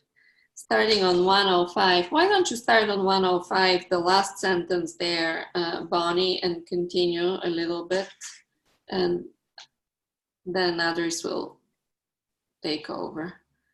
He would weigh every joke of Dreyer's, scrape at it, sniff at it with trepidation, checking it for some crafty allusion, but there was nothing. Luckily for Franz, this observant uncle's interest in any object, animated or not, whose distinctive features he had immediately grasped, or thought he had grasped, gloated over and filed away, would wane with its very subsequent reappearance. The bright perception behind the habitual abstraction. Natures like his spent enough energy in tackling with all the weapons and vessels of the mind the enforced impressions of existence, to be grateful for the neutral film of familiarity that soon forms between the newness and its consumer. It was too boring to think that the object might change of its own accord and assume unforeseen characteristics. That would mean having to enjoy it again, and he was no longer young. He had appreciated the poor bloke's simplicity and vulgarity almost at their first anonymous rendezvous in the train. Henceforth, from the first moment of actual acquaintance, he had thought of Franz as of an amusing coincidence in human form. The form was that of a timid provincial nephew with a banal mind and limited ambitions. Similar, okay. Jerry, would you continue Similarly, Martha, for more than 7 years now, had remained the same distant, thrifty, frigid wife whose beauty would occasionally come alive and welcome him with the paradisal smile he had first fallen in love with. Neither of these images changed basically. They simply became more compactly filled up with fitting characteristics. Thus, an experienced artist sees only that which is in keeping with his initial concept. On the other hand, Dreyer would feel a kind of humiliating itching when an object did not immediately yield to his voracious eye, did not assume obediently such a posture as to give him a chance to wrestle with it. A couple of months had passed since the car accident. He had had time to make his will, as he had intended to do all along on his 50th birthday, which, bless her cold heart, his only inheritor had let pass without a shadow of celebration, and still he could not determine a silly little thing about his chauffeur, which, if true, would certainly lead to another accident sooner or later. With a twitch of his nostril, he would probe the man's tobacco reek for a gayer smell, observed him when he went bow-legged around the car, and at the most perilous hour, Saturday night, would unexpectedly summon him and laboriously conduct a trivial conversation while he watched whether the other did not behave in too free a fashion. Okay, let's stop here. Let's stop here. It goes on about the chauffeur, etc. But so I thought this page, the whole page we read, provides some explanation of why he's not particularly attentive to what's going on in his own house. Now, how psychologically plausible is it?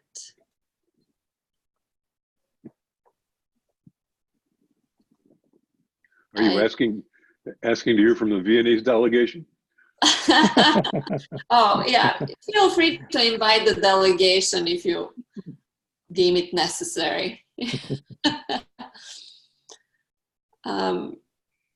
It seems that the man he's a curious man. He has a variety of interests, but these two somehow do not fall in the right category for him. Franz is a blockhead, and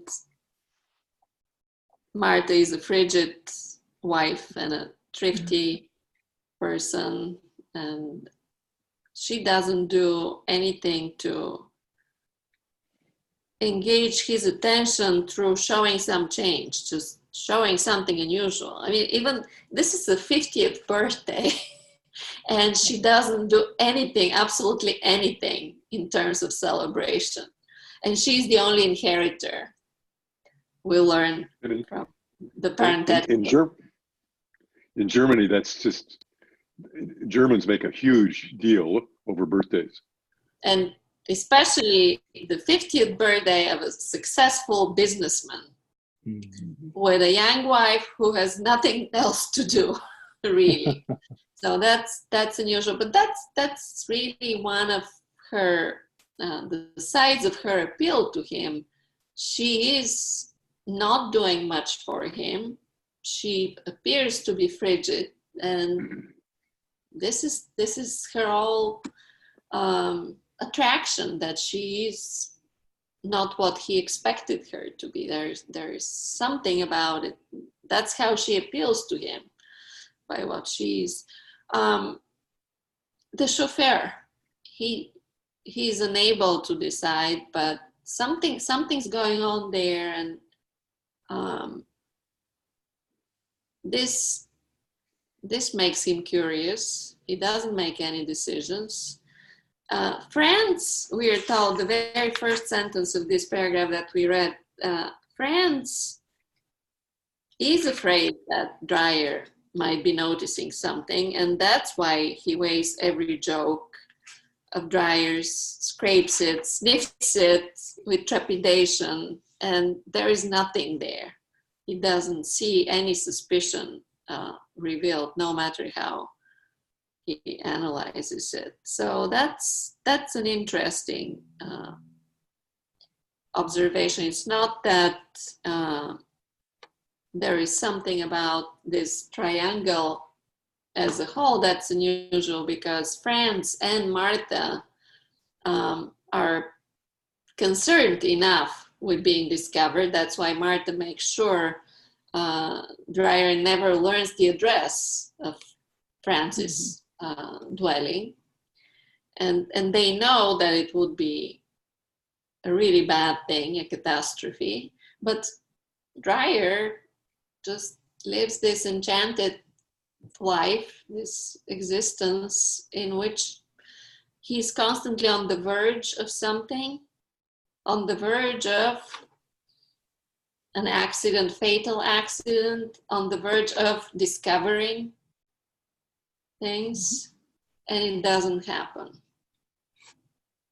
Okay, I don't know if you have any special thoughts on this particular description, but I feel Nabokov needed to explain how is it possible that Dreyer doesn't notice such things, and that seems to be his explanation.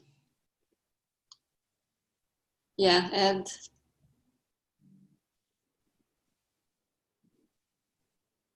You're Ed? muted, Ed. Ed, you're muted. You're Sorry. muted.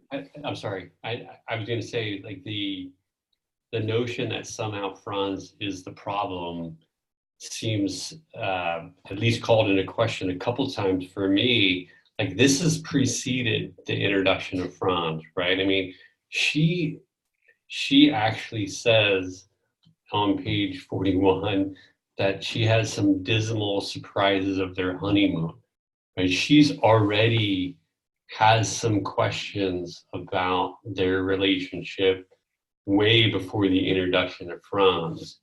And then there's another, I think, instance where she's already, and I think it has to do with the whole strange monkey thing, where her doubts about Dreyer are already there before the introduction of Franz. And so this is not to, kind of give Franz an outlet here, but it seems immediate that she is recognizing some problem with the relationship before the introduction of a lover.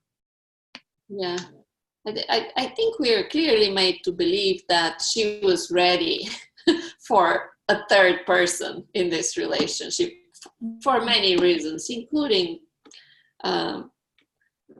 her lack of respect really for Dreyer throughout. The way she puts him down, criticizes him constantly. He's telling.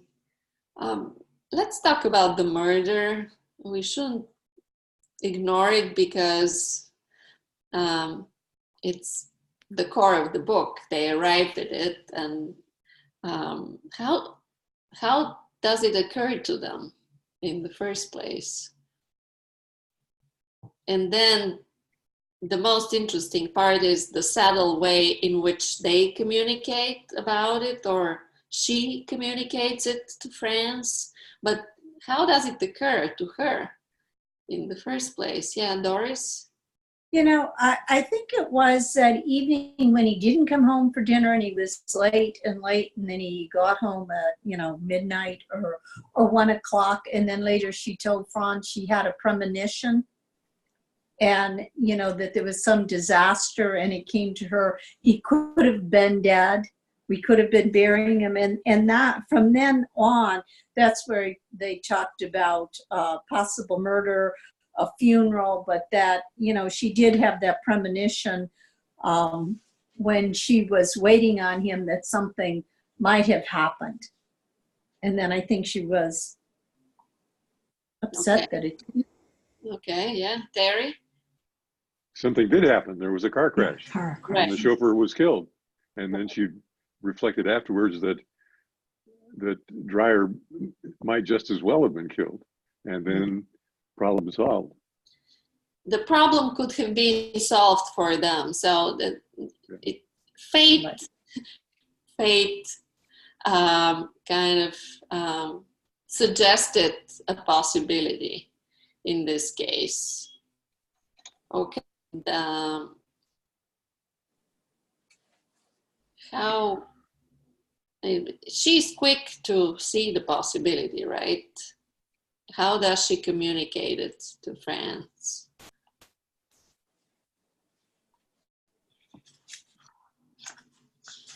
He has learned the next day at work, right? Because he was gone by the time Dreyer returned to explain. I'm just looking for pages here. It was, the accident, the explanation was on 128, but it was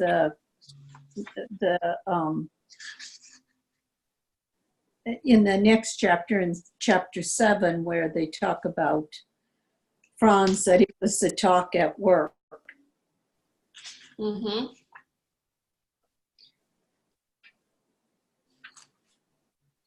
There is one interesting hint on 131 when Dreyer thinks about the new car, a possible new car. We have to also discuss the name of the car, Icarus, the one that is totally smashed in this second accident. First of all, there is another accident. There is a first accident. There is a hint of a possibility there, but the second accident is what confirms it. And then he's talking to himself. Fini, page 131, just after the middle, you could see it. Doris, if you could read just this paragraph and the following. Fini, he mused, as he sat in a taxi with his hand in the strap, the end of a life, the end of a joke. I shall sell the Icarus without repairing it. She does not want another car, and I think she is right. It's best to wait a while till fate forgets. The reason Martha did not want a car was less metaphysical. It might seem a bit strange and suspicious not to use one's own car to go 2 or 3 times a week in the late afternoon to lessons in rhythmic inclinations and gesticulations. Flora, accept these lilies, or let's unfold our veils in the wind. And the reason she could not use it was that she would have to bribe her chauffeur to be silent about her real destination. Therefore, she had to resort to other means of transportation of the most varied kind, including even the subway, which brought one very conveniently from any part of the city. And a roundabout route was essential, though it took only 15 minutes to walk the distance, to a certain street corner where a rather fantastic house was being slowly built. She casually mentioned to Dreyer that she loved taking a bus or a tram whenever she had a chance, because it was a shame not to take advantage of the cheap, exhilaratingly cheap methods of transportation put at one's disposal by a generous city. He said he was a generous citizen who preferred a taxi or a private car. By taking these precautions, Martha believed that nobody would ever guess that she transposed or curtailed or missed altogether those delightful contortions and scattering of invisible flowers in the delightful company of other barefooted ladies in more or less comical tunics. Thank you very much. I didn't mean originally to read the whole paragraph, but it's... Oh. I didn't want to stop you because it's one of the delicious, ironic descriptions in the book. So the metaphysical reason to wait till fate forgets. Don't buy a car because this was a warning. It happened twice. it could have been me. I mean, he is also very moved by the death of the driver, not only because somebody is dead, somebody he knew, but also he must realize, he must be thinking about how in a minute a life could stop under such circumstances. Mm-hmm. And then the contrast with the not so metaphysical reason of Martha's is interesting too. But the word fate, the word fate is important here, until fate forgets. And we have at the party, page 131, I think, is fate, and the other one was 112. Let's see, 145 we have fate again. And that it was Fathom, yeah. It was back on page 108, and this is also at the very top of 108, and this is where I have some problems with trying to figure out who the inventor is and the relationship to Heinrich and to Franz, because it talks about, you know, on 107 he starts thinking about the inventor again. He brings the inventor back to the office, and that and then it says, fate remembered and sent in pursuit this practically nameless man who knew nothing of his important assignment and never found out anything about it. As for that matter, no one else ever did, not even old Heinrich. Mm-hmm. So, you know, I just, you know, and obviously it must come in the latter part, but I haven't figured out what the connection of this inventor and Franz and Heinrich are. So what is the connection? I think the connection with Franz is kind of clear so far, right? Right. We're told that it's the same hotel and even the same room. Right. In which Franz lived for one night or 2 nights. 2 nights, I think, right? 2 nights. Right. Before finding this room.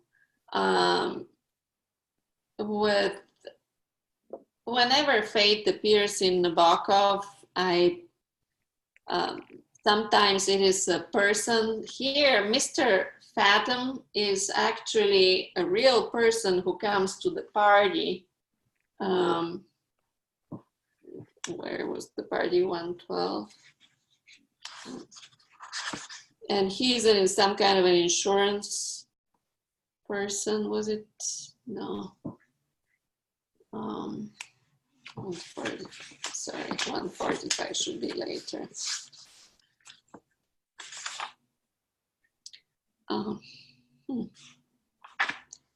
Yes, Mr. Fathom.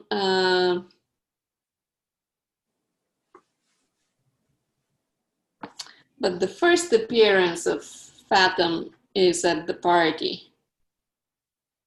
That was, I thought. 142, I think. 142. At the very top, the top-turned director. Yeah, the director of Fathom Insurance Company. Fathom Insurance Company, who is coming to the Christmas party. And later, Mr. Fathom the director is called Mr. Fathom, although we don't know whether it's the name of the firm or his last name that is giving the name of the firm. But in any case, it is fate again.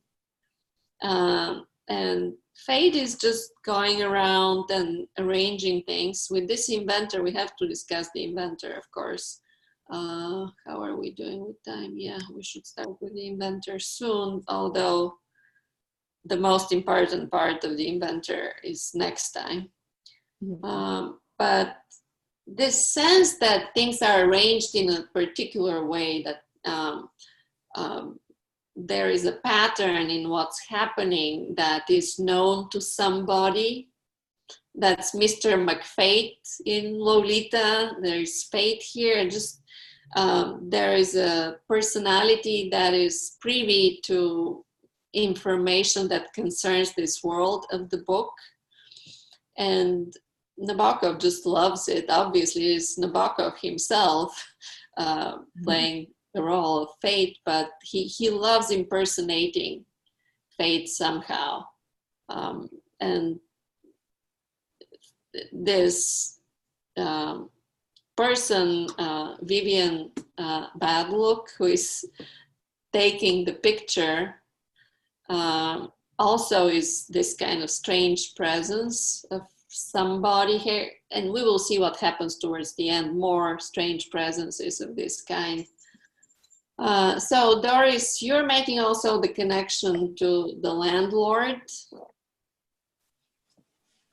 Right, because, you know, it's like, it talks on page 108 about this important assignment and never found out anything about it. For that matter, no one else ever did, not even Heinrich. So, and this is after he brought the inventor back to his office.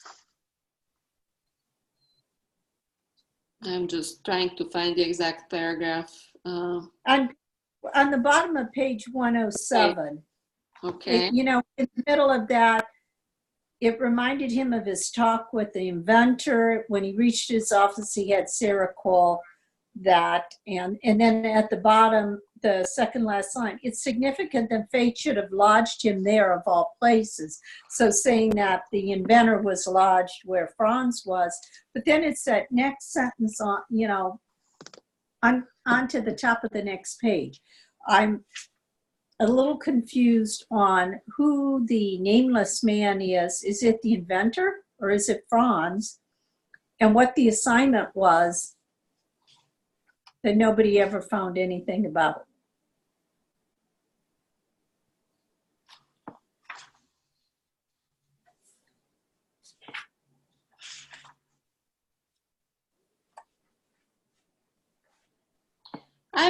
Say again the pages. I can't find it.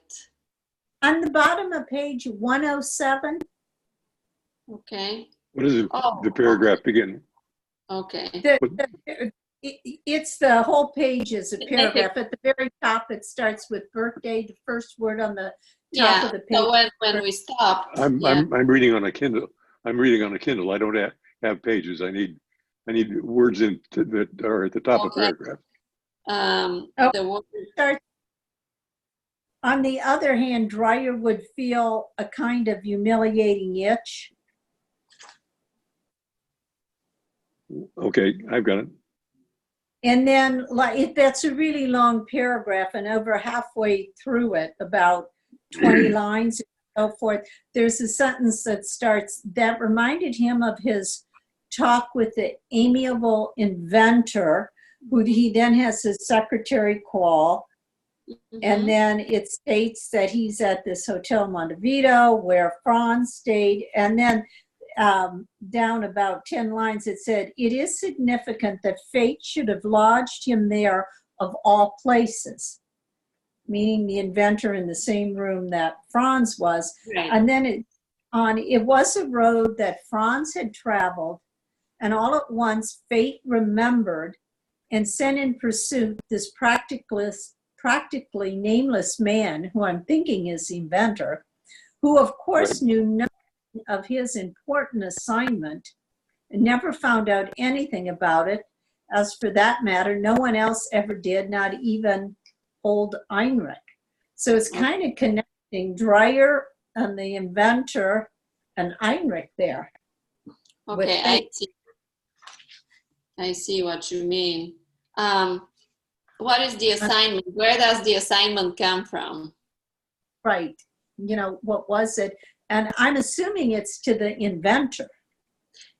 I take it that this is the assignment of fate to Franz and the inventor.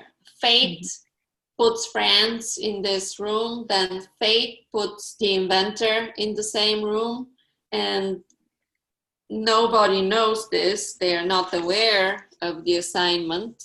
And the fact that not even old Enrich is mentioned here. I think something will come up later about this, but that I wouldn't take this as an identification with between Enrich and the inventor. Okay. But other people, what do you think? What are these assignments? Why are the three here, Terry? I have a feeling it's going to lead to the murder, and I'm thinking about a moment when Martha is leaving the boarding house, Franz's boarding house, and she stops and says hello to Enrich, and she's convinced that he knows all about poisons, and he would know the right poison for them to use. So I think I think Enrich and the inventor are going to be brought together with Franz. When I say I think, it's a wild guess. Or it's a trap. Yeah. It's a possibility. Yes. So let's keep it in mind. Yeah, Ed. I was kind of going to go along the lines with Terry in terms of kind of walking back to thinking of the landlord as an illusionist and a conjurer on several instances, and then kind of Martha herself kind of thinking that she has some ability to conjure when she talks about her spells working or not working. And so like I get this impression that between the three of them, the landlord and Martha and the inventor, that we're going to see some way in which this notion of fate plays out as being kind of conjuring up something. That's I know that's not very definitive, but that's what I'm thinking. About Martha's own magical thinking. She doesn't seem to have imagination exactly, but she has the magical thinking. Because I want it, it has to happen. And can we think of instances when this is particularly prominent? Maybe especially this dinner they're having, in which they're enacting a world in which he's already gone, dead. I mean, we know at least two instances, right, where she kind of wishes the accident upon her husband, and it turns out that it's limo driver. Mm-hmm. But then when we are at the dinner party, at the Christmas party, and she seems to be making a scene where it's almost as if she is encouraging, this is how I imagine it, that she's encouraging whoever it is that's going to pull something out of their belt buckle, which I assume was like a gun, to shoot this intruder. Like she thought that in her head, like that was a possibility that she could actually do this. And again, and she says something to Franz, like, I'm sorry, I was unlucky, or I forget exactly what it was, but she felt like she was going to be able to do this and didn't quite pan out. She already is wishing it. The thought has not clarified, crystallized into a plan, into an end. But I was really enjoying the part when it's her idea to enact the future when Dreyer is not going to be there. It's the deceased. Calling him the deceased, he is virtually annihilated from their life. So it's interesting that she has this tendency without having much imagination. And this becomes clear when she starts looking for methods and focuses on poisons and reads encyclopedias and all that. But okay, any other instances or anything along the same lines that you, Doris? To follow up on what Terry said, where she talks about, the Heinrich, she's, talked that the wizard, like old codger, was sure to know something about methods of poisoning people. And for a few days longer, she could not rid herself of the dream of magic powders instantly dissolving in death's nothingness, although she already knew it would come to nothing. Yeah, but she still is hopeful. There is something about this old man that seems mysterious to both of them. So this wife of his that appears, but they never see her.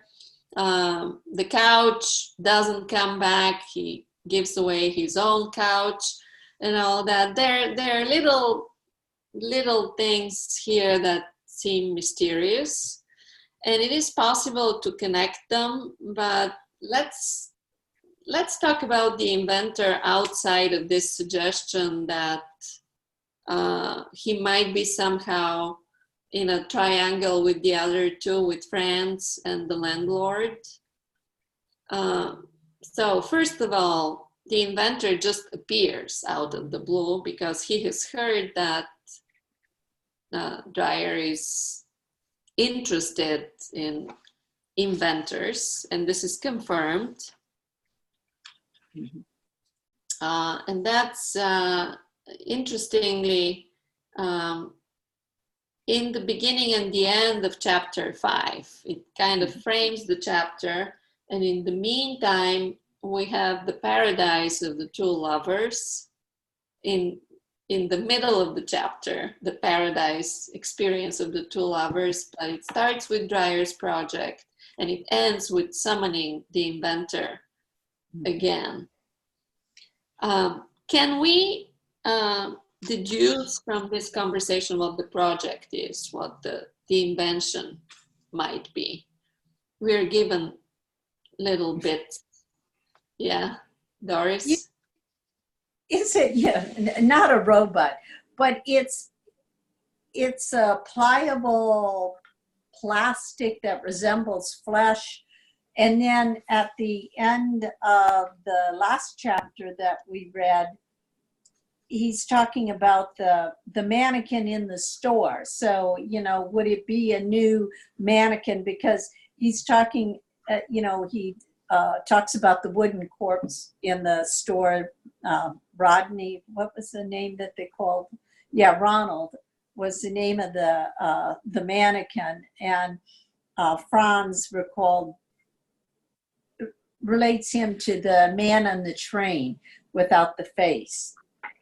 And so, you know, I tried to think, you know, is there something that he's doing, that he's making with this flesh looking elastic, pliable material?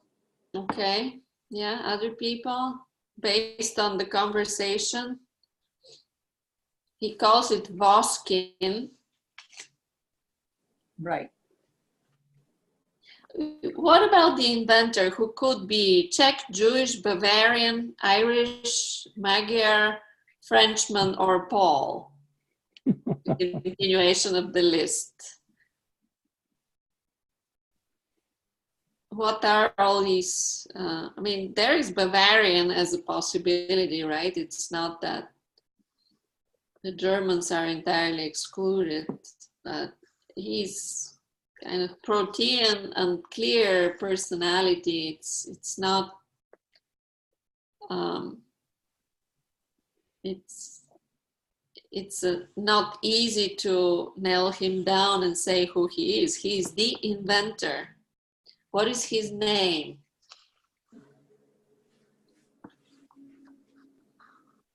We don't have a name. He's the inventor.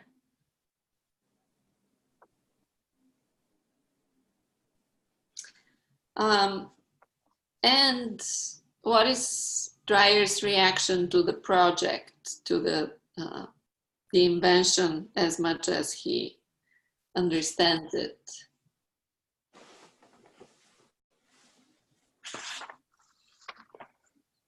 Well, he seems interested in it, but his mind wanders. He's always, you know, his attention is always lapsing.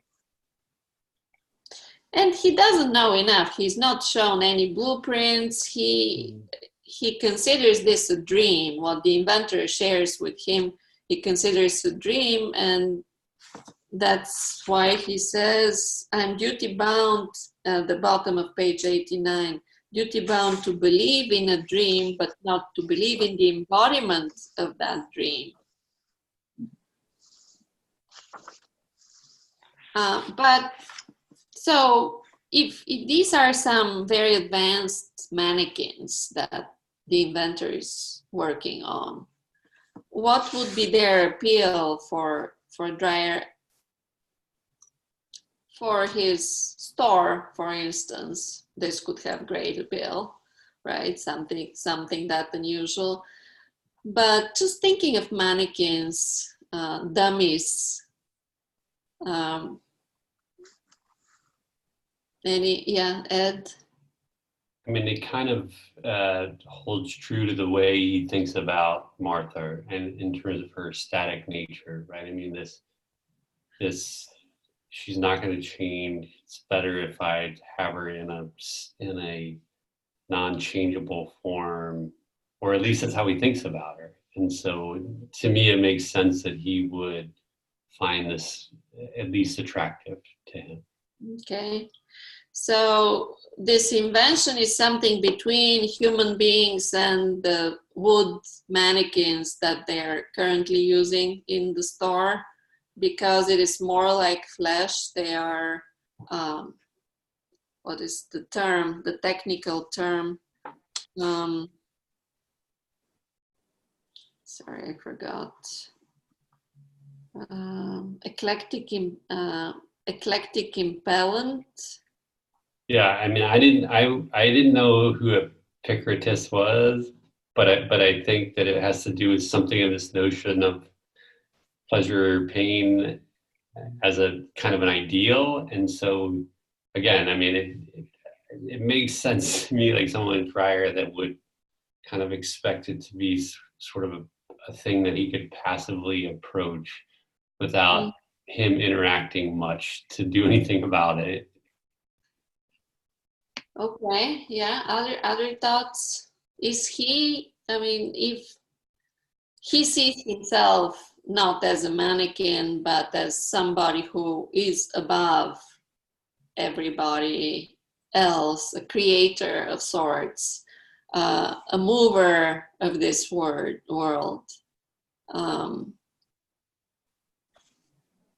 I believe in the 20s, by the way, in the 20s, the idea of mannequins was very important. I have a friend who has written on this period in Germany, and I want to consult her about several things, but I think it is a very important topic, and the parallel of human beings and mannequins.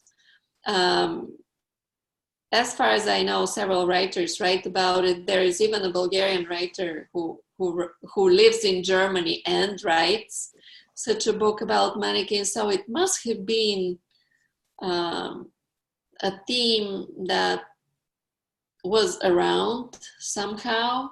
It went with fashion. Fashion developed in a completely new way. There were the fashionable magazines really became prominent during this period, and this started earlier, of course, but during this period. So I wonder whether it is somehow related to it.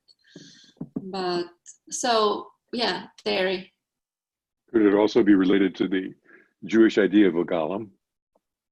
Sure, yeah, it could be somehow. But in any case, the inventor is going to make not human beings, but some kind of beings that have something that imitates flesh, and they're not static. Yeah, Bonnie? When was the story or the opera written, The Tales of Hoffman? Oh, that's the opera. Because wasn't there an automaton, a girl that was an automaton that the man fell in love with? Right, there is, yeah. I didn't know if that was written way before. before. Yeah. Just trying to, Yeah, I was trying to. yeah.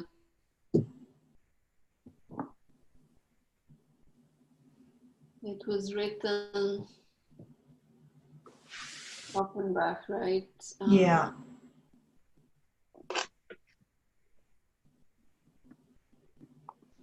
Here is, yeah, premiere 1881. Okay.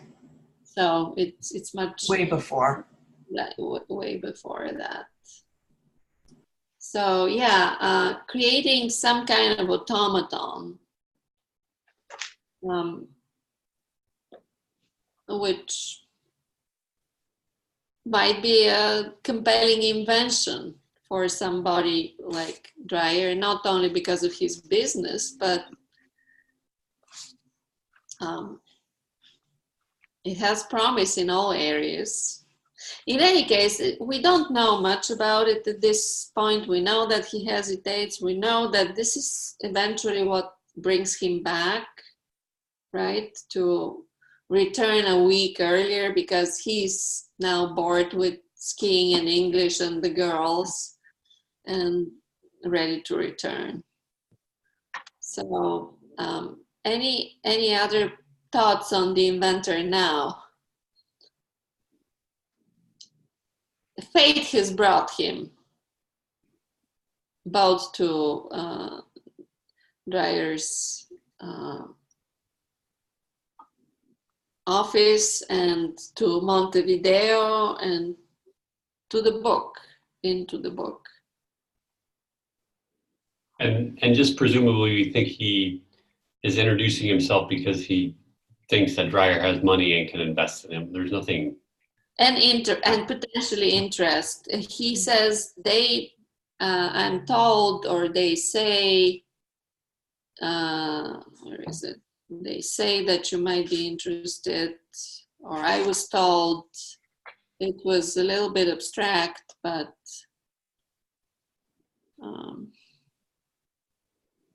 can't find it.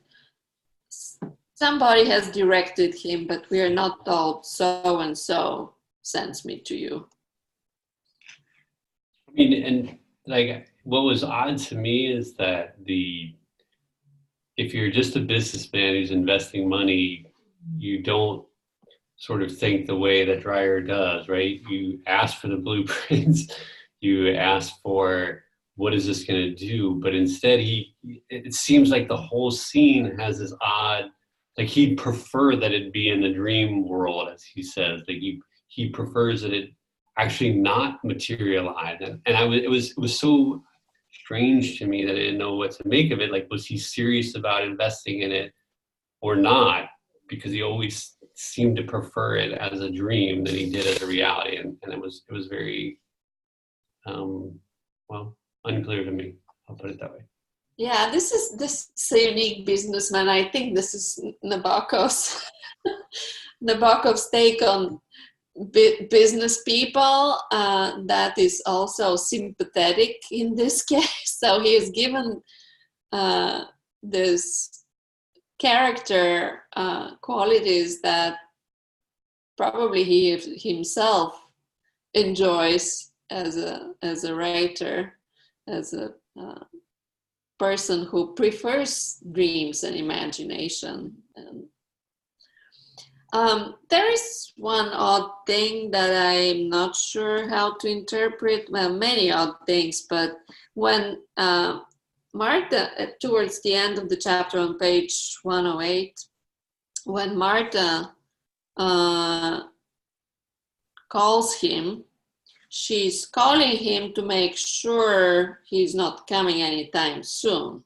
Really, the conversation is, it's me, I forgot, did you say, that's the middle of the page, did you say you would not be back for supper tonight? Did you see it? Mm-hmm. It's about just after the middle of page 108. And then, that's right, my love. And you'll be home late after midnight, meeting of the board and festivities, go to a restaurant with friends or something. And then, I don't know, maybe I shall. Wonderful, said Dreyer goodbye. Oh, wait, if you want the car, she has already hung up. And then the inventor is pretending not to listen. Dreyer noticed this and said with a coy snicker, "This was my little girlfriend."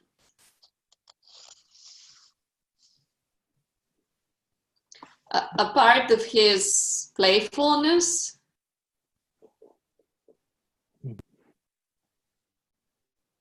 Why is he saying this? The inventor was pretending not to listen. He says, "This was my little girlfriend."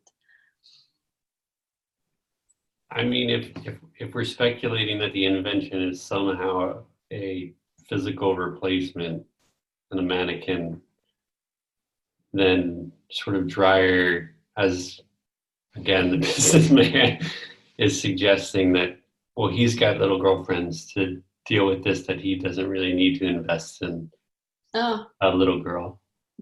Interesting. Yeah, I'm not sure we have the suggestion yet of any sexual use of the mannequins, at least at this point, but yeah. Anything else? Any other possibilities?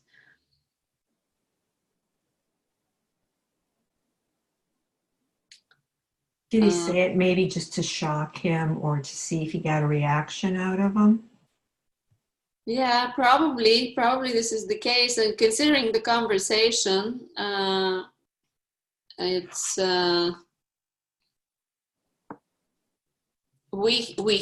we hear more than the inventor hears, right? So Right. we don't hear, the inventor supposedly doesn't hear what Martha says, so he doesn't hear, "You'll be home later." Late.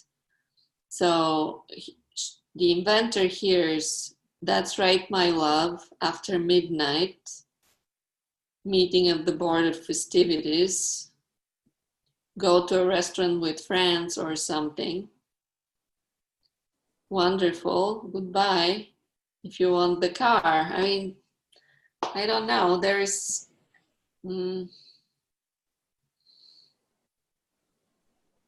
Why doesn't he say, "That's my little girl, that's my girl, but my girlfriend, my little girlfriend"? This is very strange. I mean, Yeah. this whole half a page, and the interaction between the inventor and Dreyer, and then how the chapter concludes. They talk about the noble slowness of a sleepwalker's progress, Right.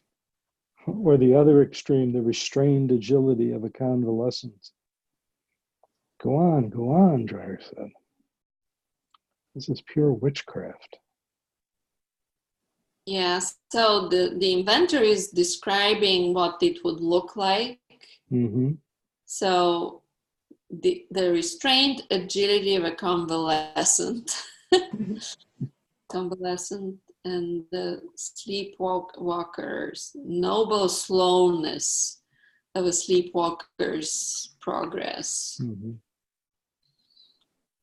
Yeah, the vocabulary of this inventor, the comparison he makes, is kind of strange. Mm-hmm. So maybe all roads lead to Mr. Fate, or whatever fate is, but in some other way.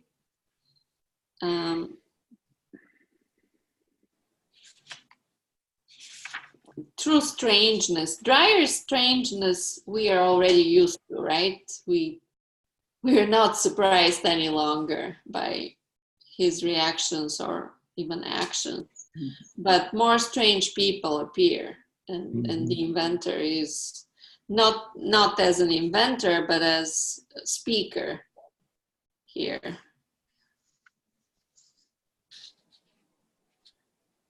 I have no idea whether this has any relevance or not, or maybe before the end of the novel, but I remember that scene early on where Dreyer is sitting and he's reading, and then Dead Souls slips off his lap in a goggle. And Yeah. I don't think there are any accidents with Nabokov. I mean, Yeah, there are no accidents, but I'm also thinking that we're thinking of the mature Nabokov, yeah, whose that's books true. are constructed that way. And here it looks like he's imposing this new way of conceptualizing his fictional worlds in which everything is somehow connected and causing things. And he's imposing this onto a world that might have had a slightly different principle. It's a very interesting project of Nabokov's to turn this book into something different, something that he couldn't have written when he wrote it. And I've been looking for this article or dissertation that has studied, that has compared the two thoroughly, which Nabokov is hoping for in his introduction, but still haven't found it. I searched with different keywords, both in Russian and English, and couldn't arrive at this dissertation, article, chapter of a book. Maybe I need a librarian's help for this, but I'm sure somebody must have done it. I think so. Did you use the word concordance? No, I didn't. So concordance with Nabokov, and I mean, what concordance between the two versions of the novel. Okay. I mean, I typed the two. I typed the name of the title of the novel, Russian, English translation, Nabokov, the names of several people who have written on Nabokov's self-translation to see whether they have written something about this one. There is one dissertation actually that I should probably be able to get to, but not sure when. Ed? I was just thinking about kind of as we come to the end of where we read, and this notion of fate, where Martha talks about kind of wise fate having kind of gotten them out of being caught, when we see that they were getting ready to apparently consummate it in actually her home, and Franz leaves based on some other reason, and she says, "A miracle has saved us." And this is on page 160. "A miracle has saved us," she later told Franz. And then there's a parenthetical where people talk very lightly of miracles, but this notion of fate preceding that in the previous paragraph, like somehow these things are coming together. Like she either thinks that fate is directing this thing, or there is some external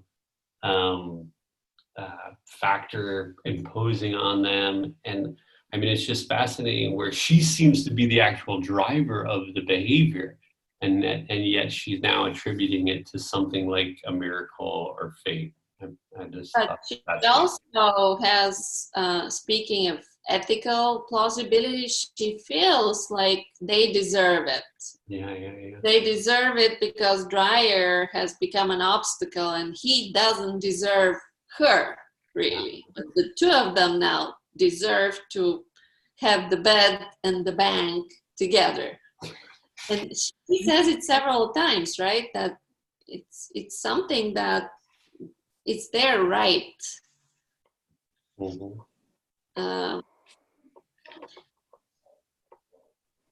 It was also interesting on page 159 when he left the house that evening because he was afraid. He thought he heard something. That as he's walking out and gets to the end of the street, he doesn't look to cross the street and a cab honks and he continues on, but then the taxi brakes on its driver that's in the cab. He tells him, no, it's number 5. You're a little off. Right. Dreyer has fallen asleep and the cab has missed the house. Yeah, first of all, he could have been killed now because he's not very attentive when crossing the street. And then they barely miss each other. So one possibility would have been the cab in which Dreyer is sleeping on his way home could have killed Franz in the street. But this doesn't happen. And the surprise arrival,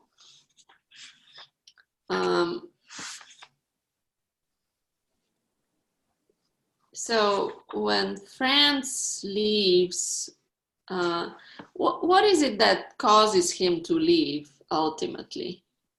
This evening of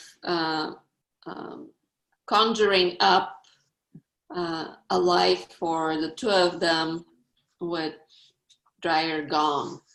What causes him to leave?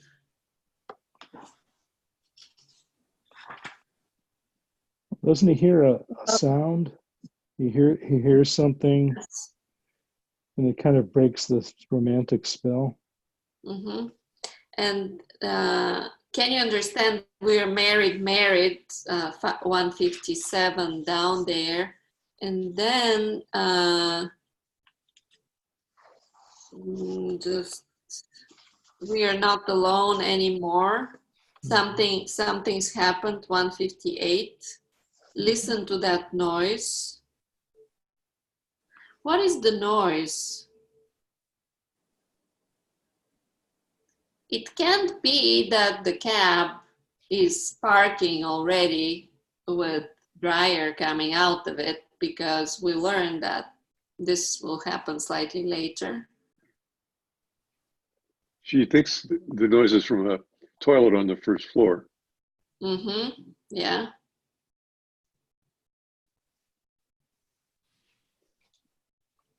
It's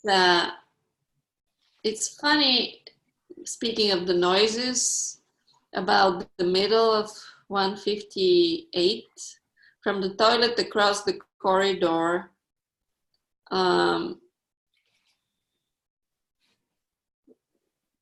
came the steady, thick, rapid sound of his sister making water.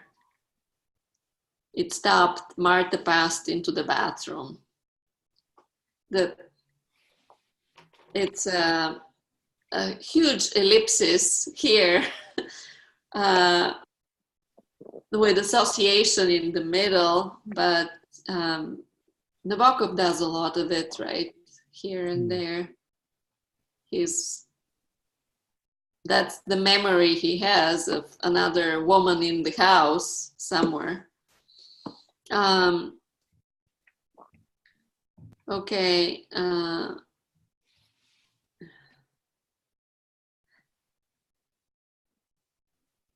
The main thing seems to be his revulsion and fear of the bed of the deceased, right?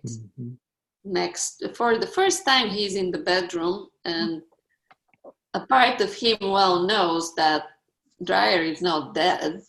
Dreyer is just absent. And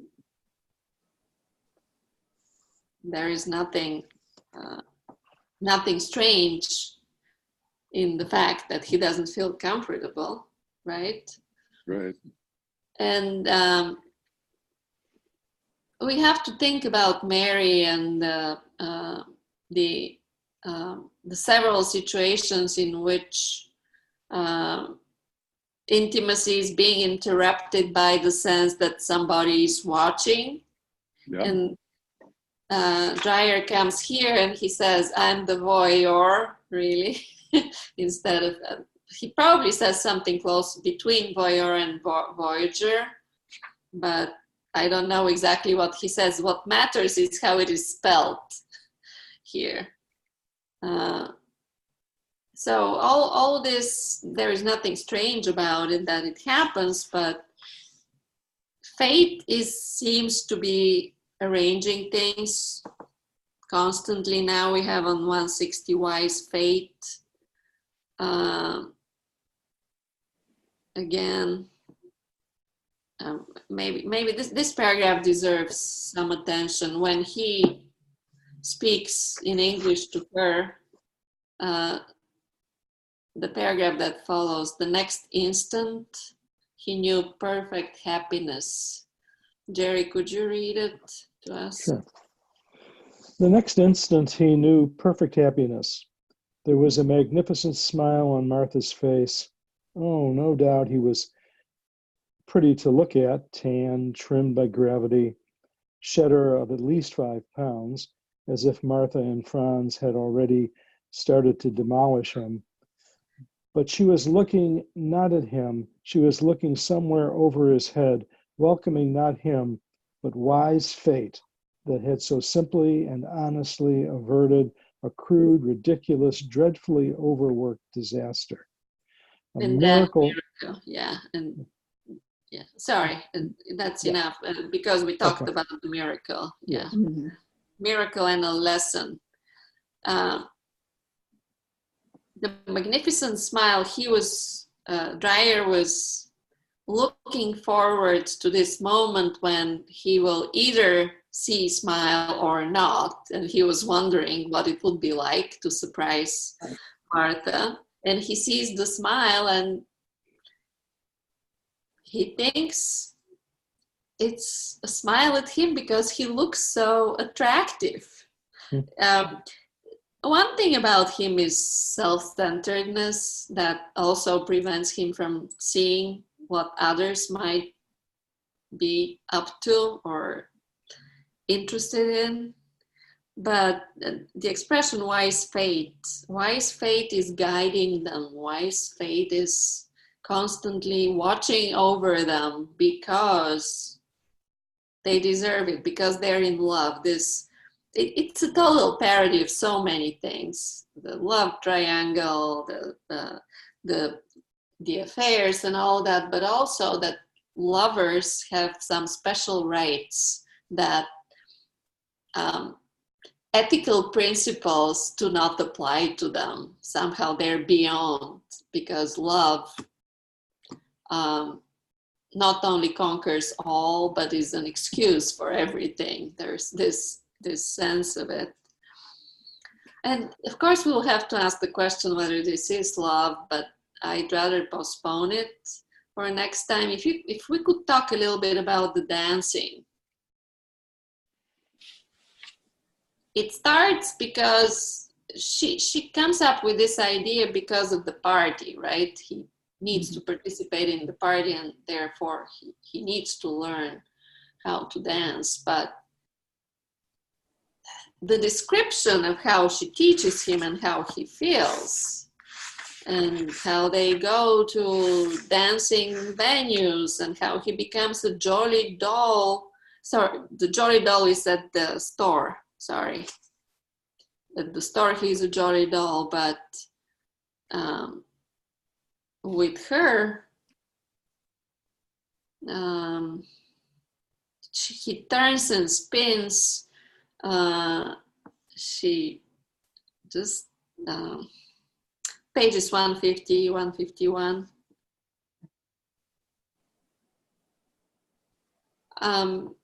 One interesting paragraph, his awkwardness, that's about 10 lines up on 150. Terry, would you be able to read to us if you can find it? How does the paragraph begin? He's awkward. The paragraph is after the first embarrassments. That's the first big paragraph in chapter 8. Okay. His awkwardness.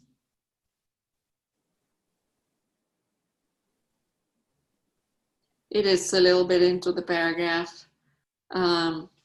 That feeling of having a limp and a hump. It's about... I've got it. Okay. His awkwardness, that feeling of having a limp and a hump, which tormented him in the beginning, all this soon disappeared. Instead, the erect poise, the specious grace and pace she was teaching him enslaved him totally. Now he could no longer dissipate a sound whose mystery he had solved. Vertigo became a habitual and pleasurable state, and automaton's somnambulic languor, the law of his existence. Now Martha would gently exult and press her temple against his, knowing that they were at one, that he would do the proper thing. While teaching him, she restrained her impatience, the impatience he had once noticed in the flash and flicker of her elegant legs.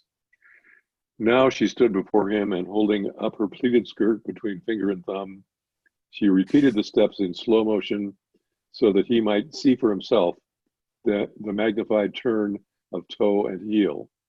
He would attempt a scooping caress, but she would slap his hand away and go on with the lesson.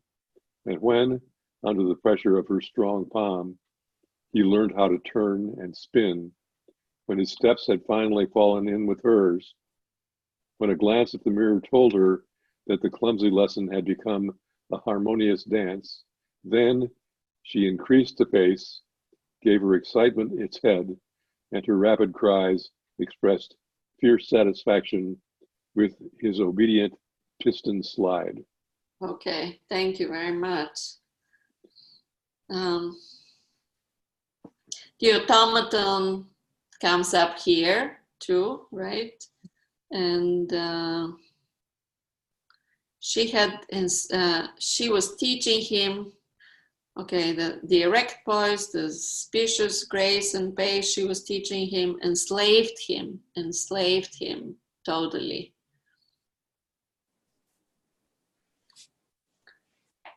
So, looks like there is more to the dancing than just the preparation for a party and going to dancing places in town. I think the term is dirty dancing. Dirty dancing.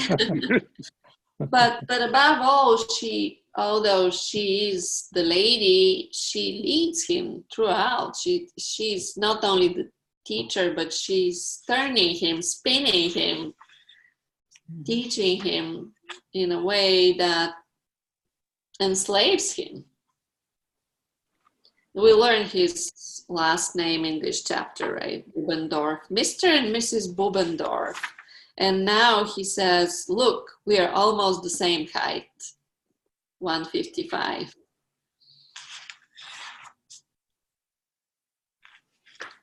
Okay, well, any last words for today?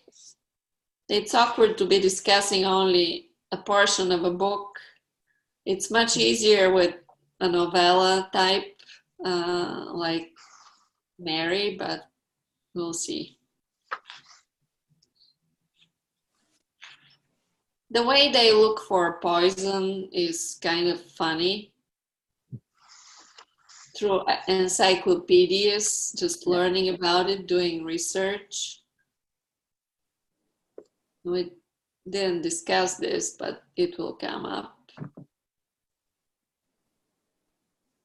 And the issue of how they would acquire it if they decided on it. Yeah, it's a part of the dream. It comes into their dreams. That's what they imagine, that they know that it's not possible these days to not leave any traces that would be detected later, and yet because of all those stories that they're reading, Lucrezia Borgia, and Bonnie, we're about to. Oh, it's okay. Then I can wait. Oh, is it a topic that we could pursue next time? Yeah, it was just the last few lines of this chapter where I kind of had the impression that his love was fading, where he tried to resurrect her features in his memory but failed to do so. Yeah, that definitely belongs to next time, because there might be more of it. Yeah, okay. That's That's important. Okay, well, we will have to stop here, I guess. Happy reading. Thank you. Thank you. Have a nice week. Thank you. Have a much. nice week. If you have any questions, just write to me, okay? Okay. Thank you. Okay. Thank you. Good night. Bye-bye. Bye.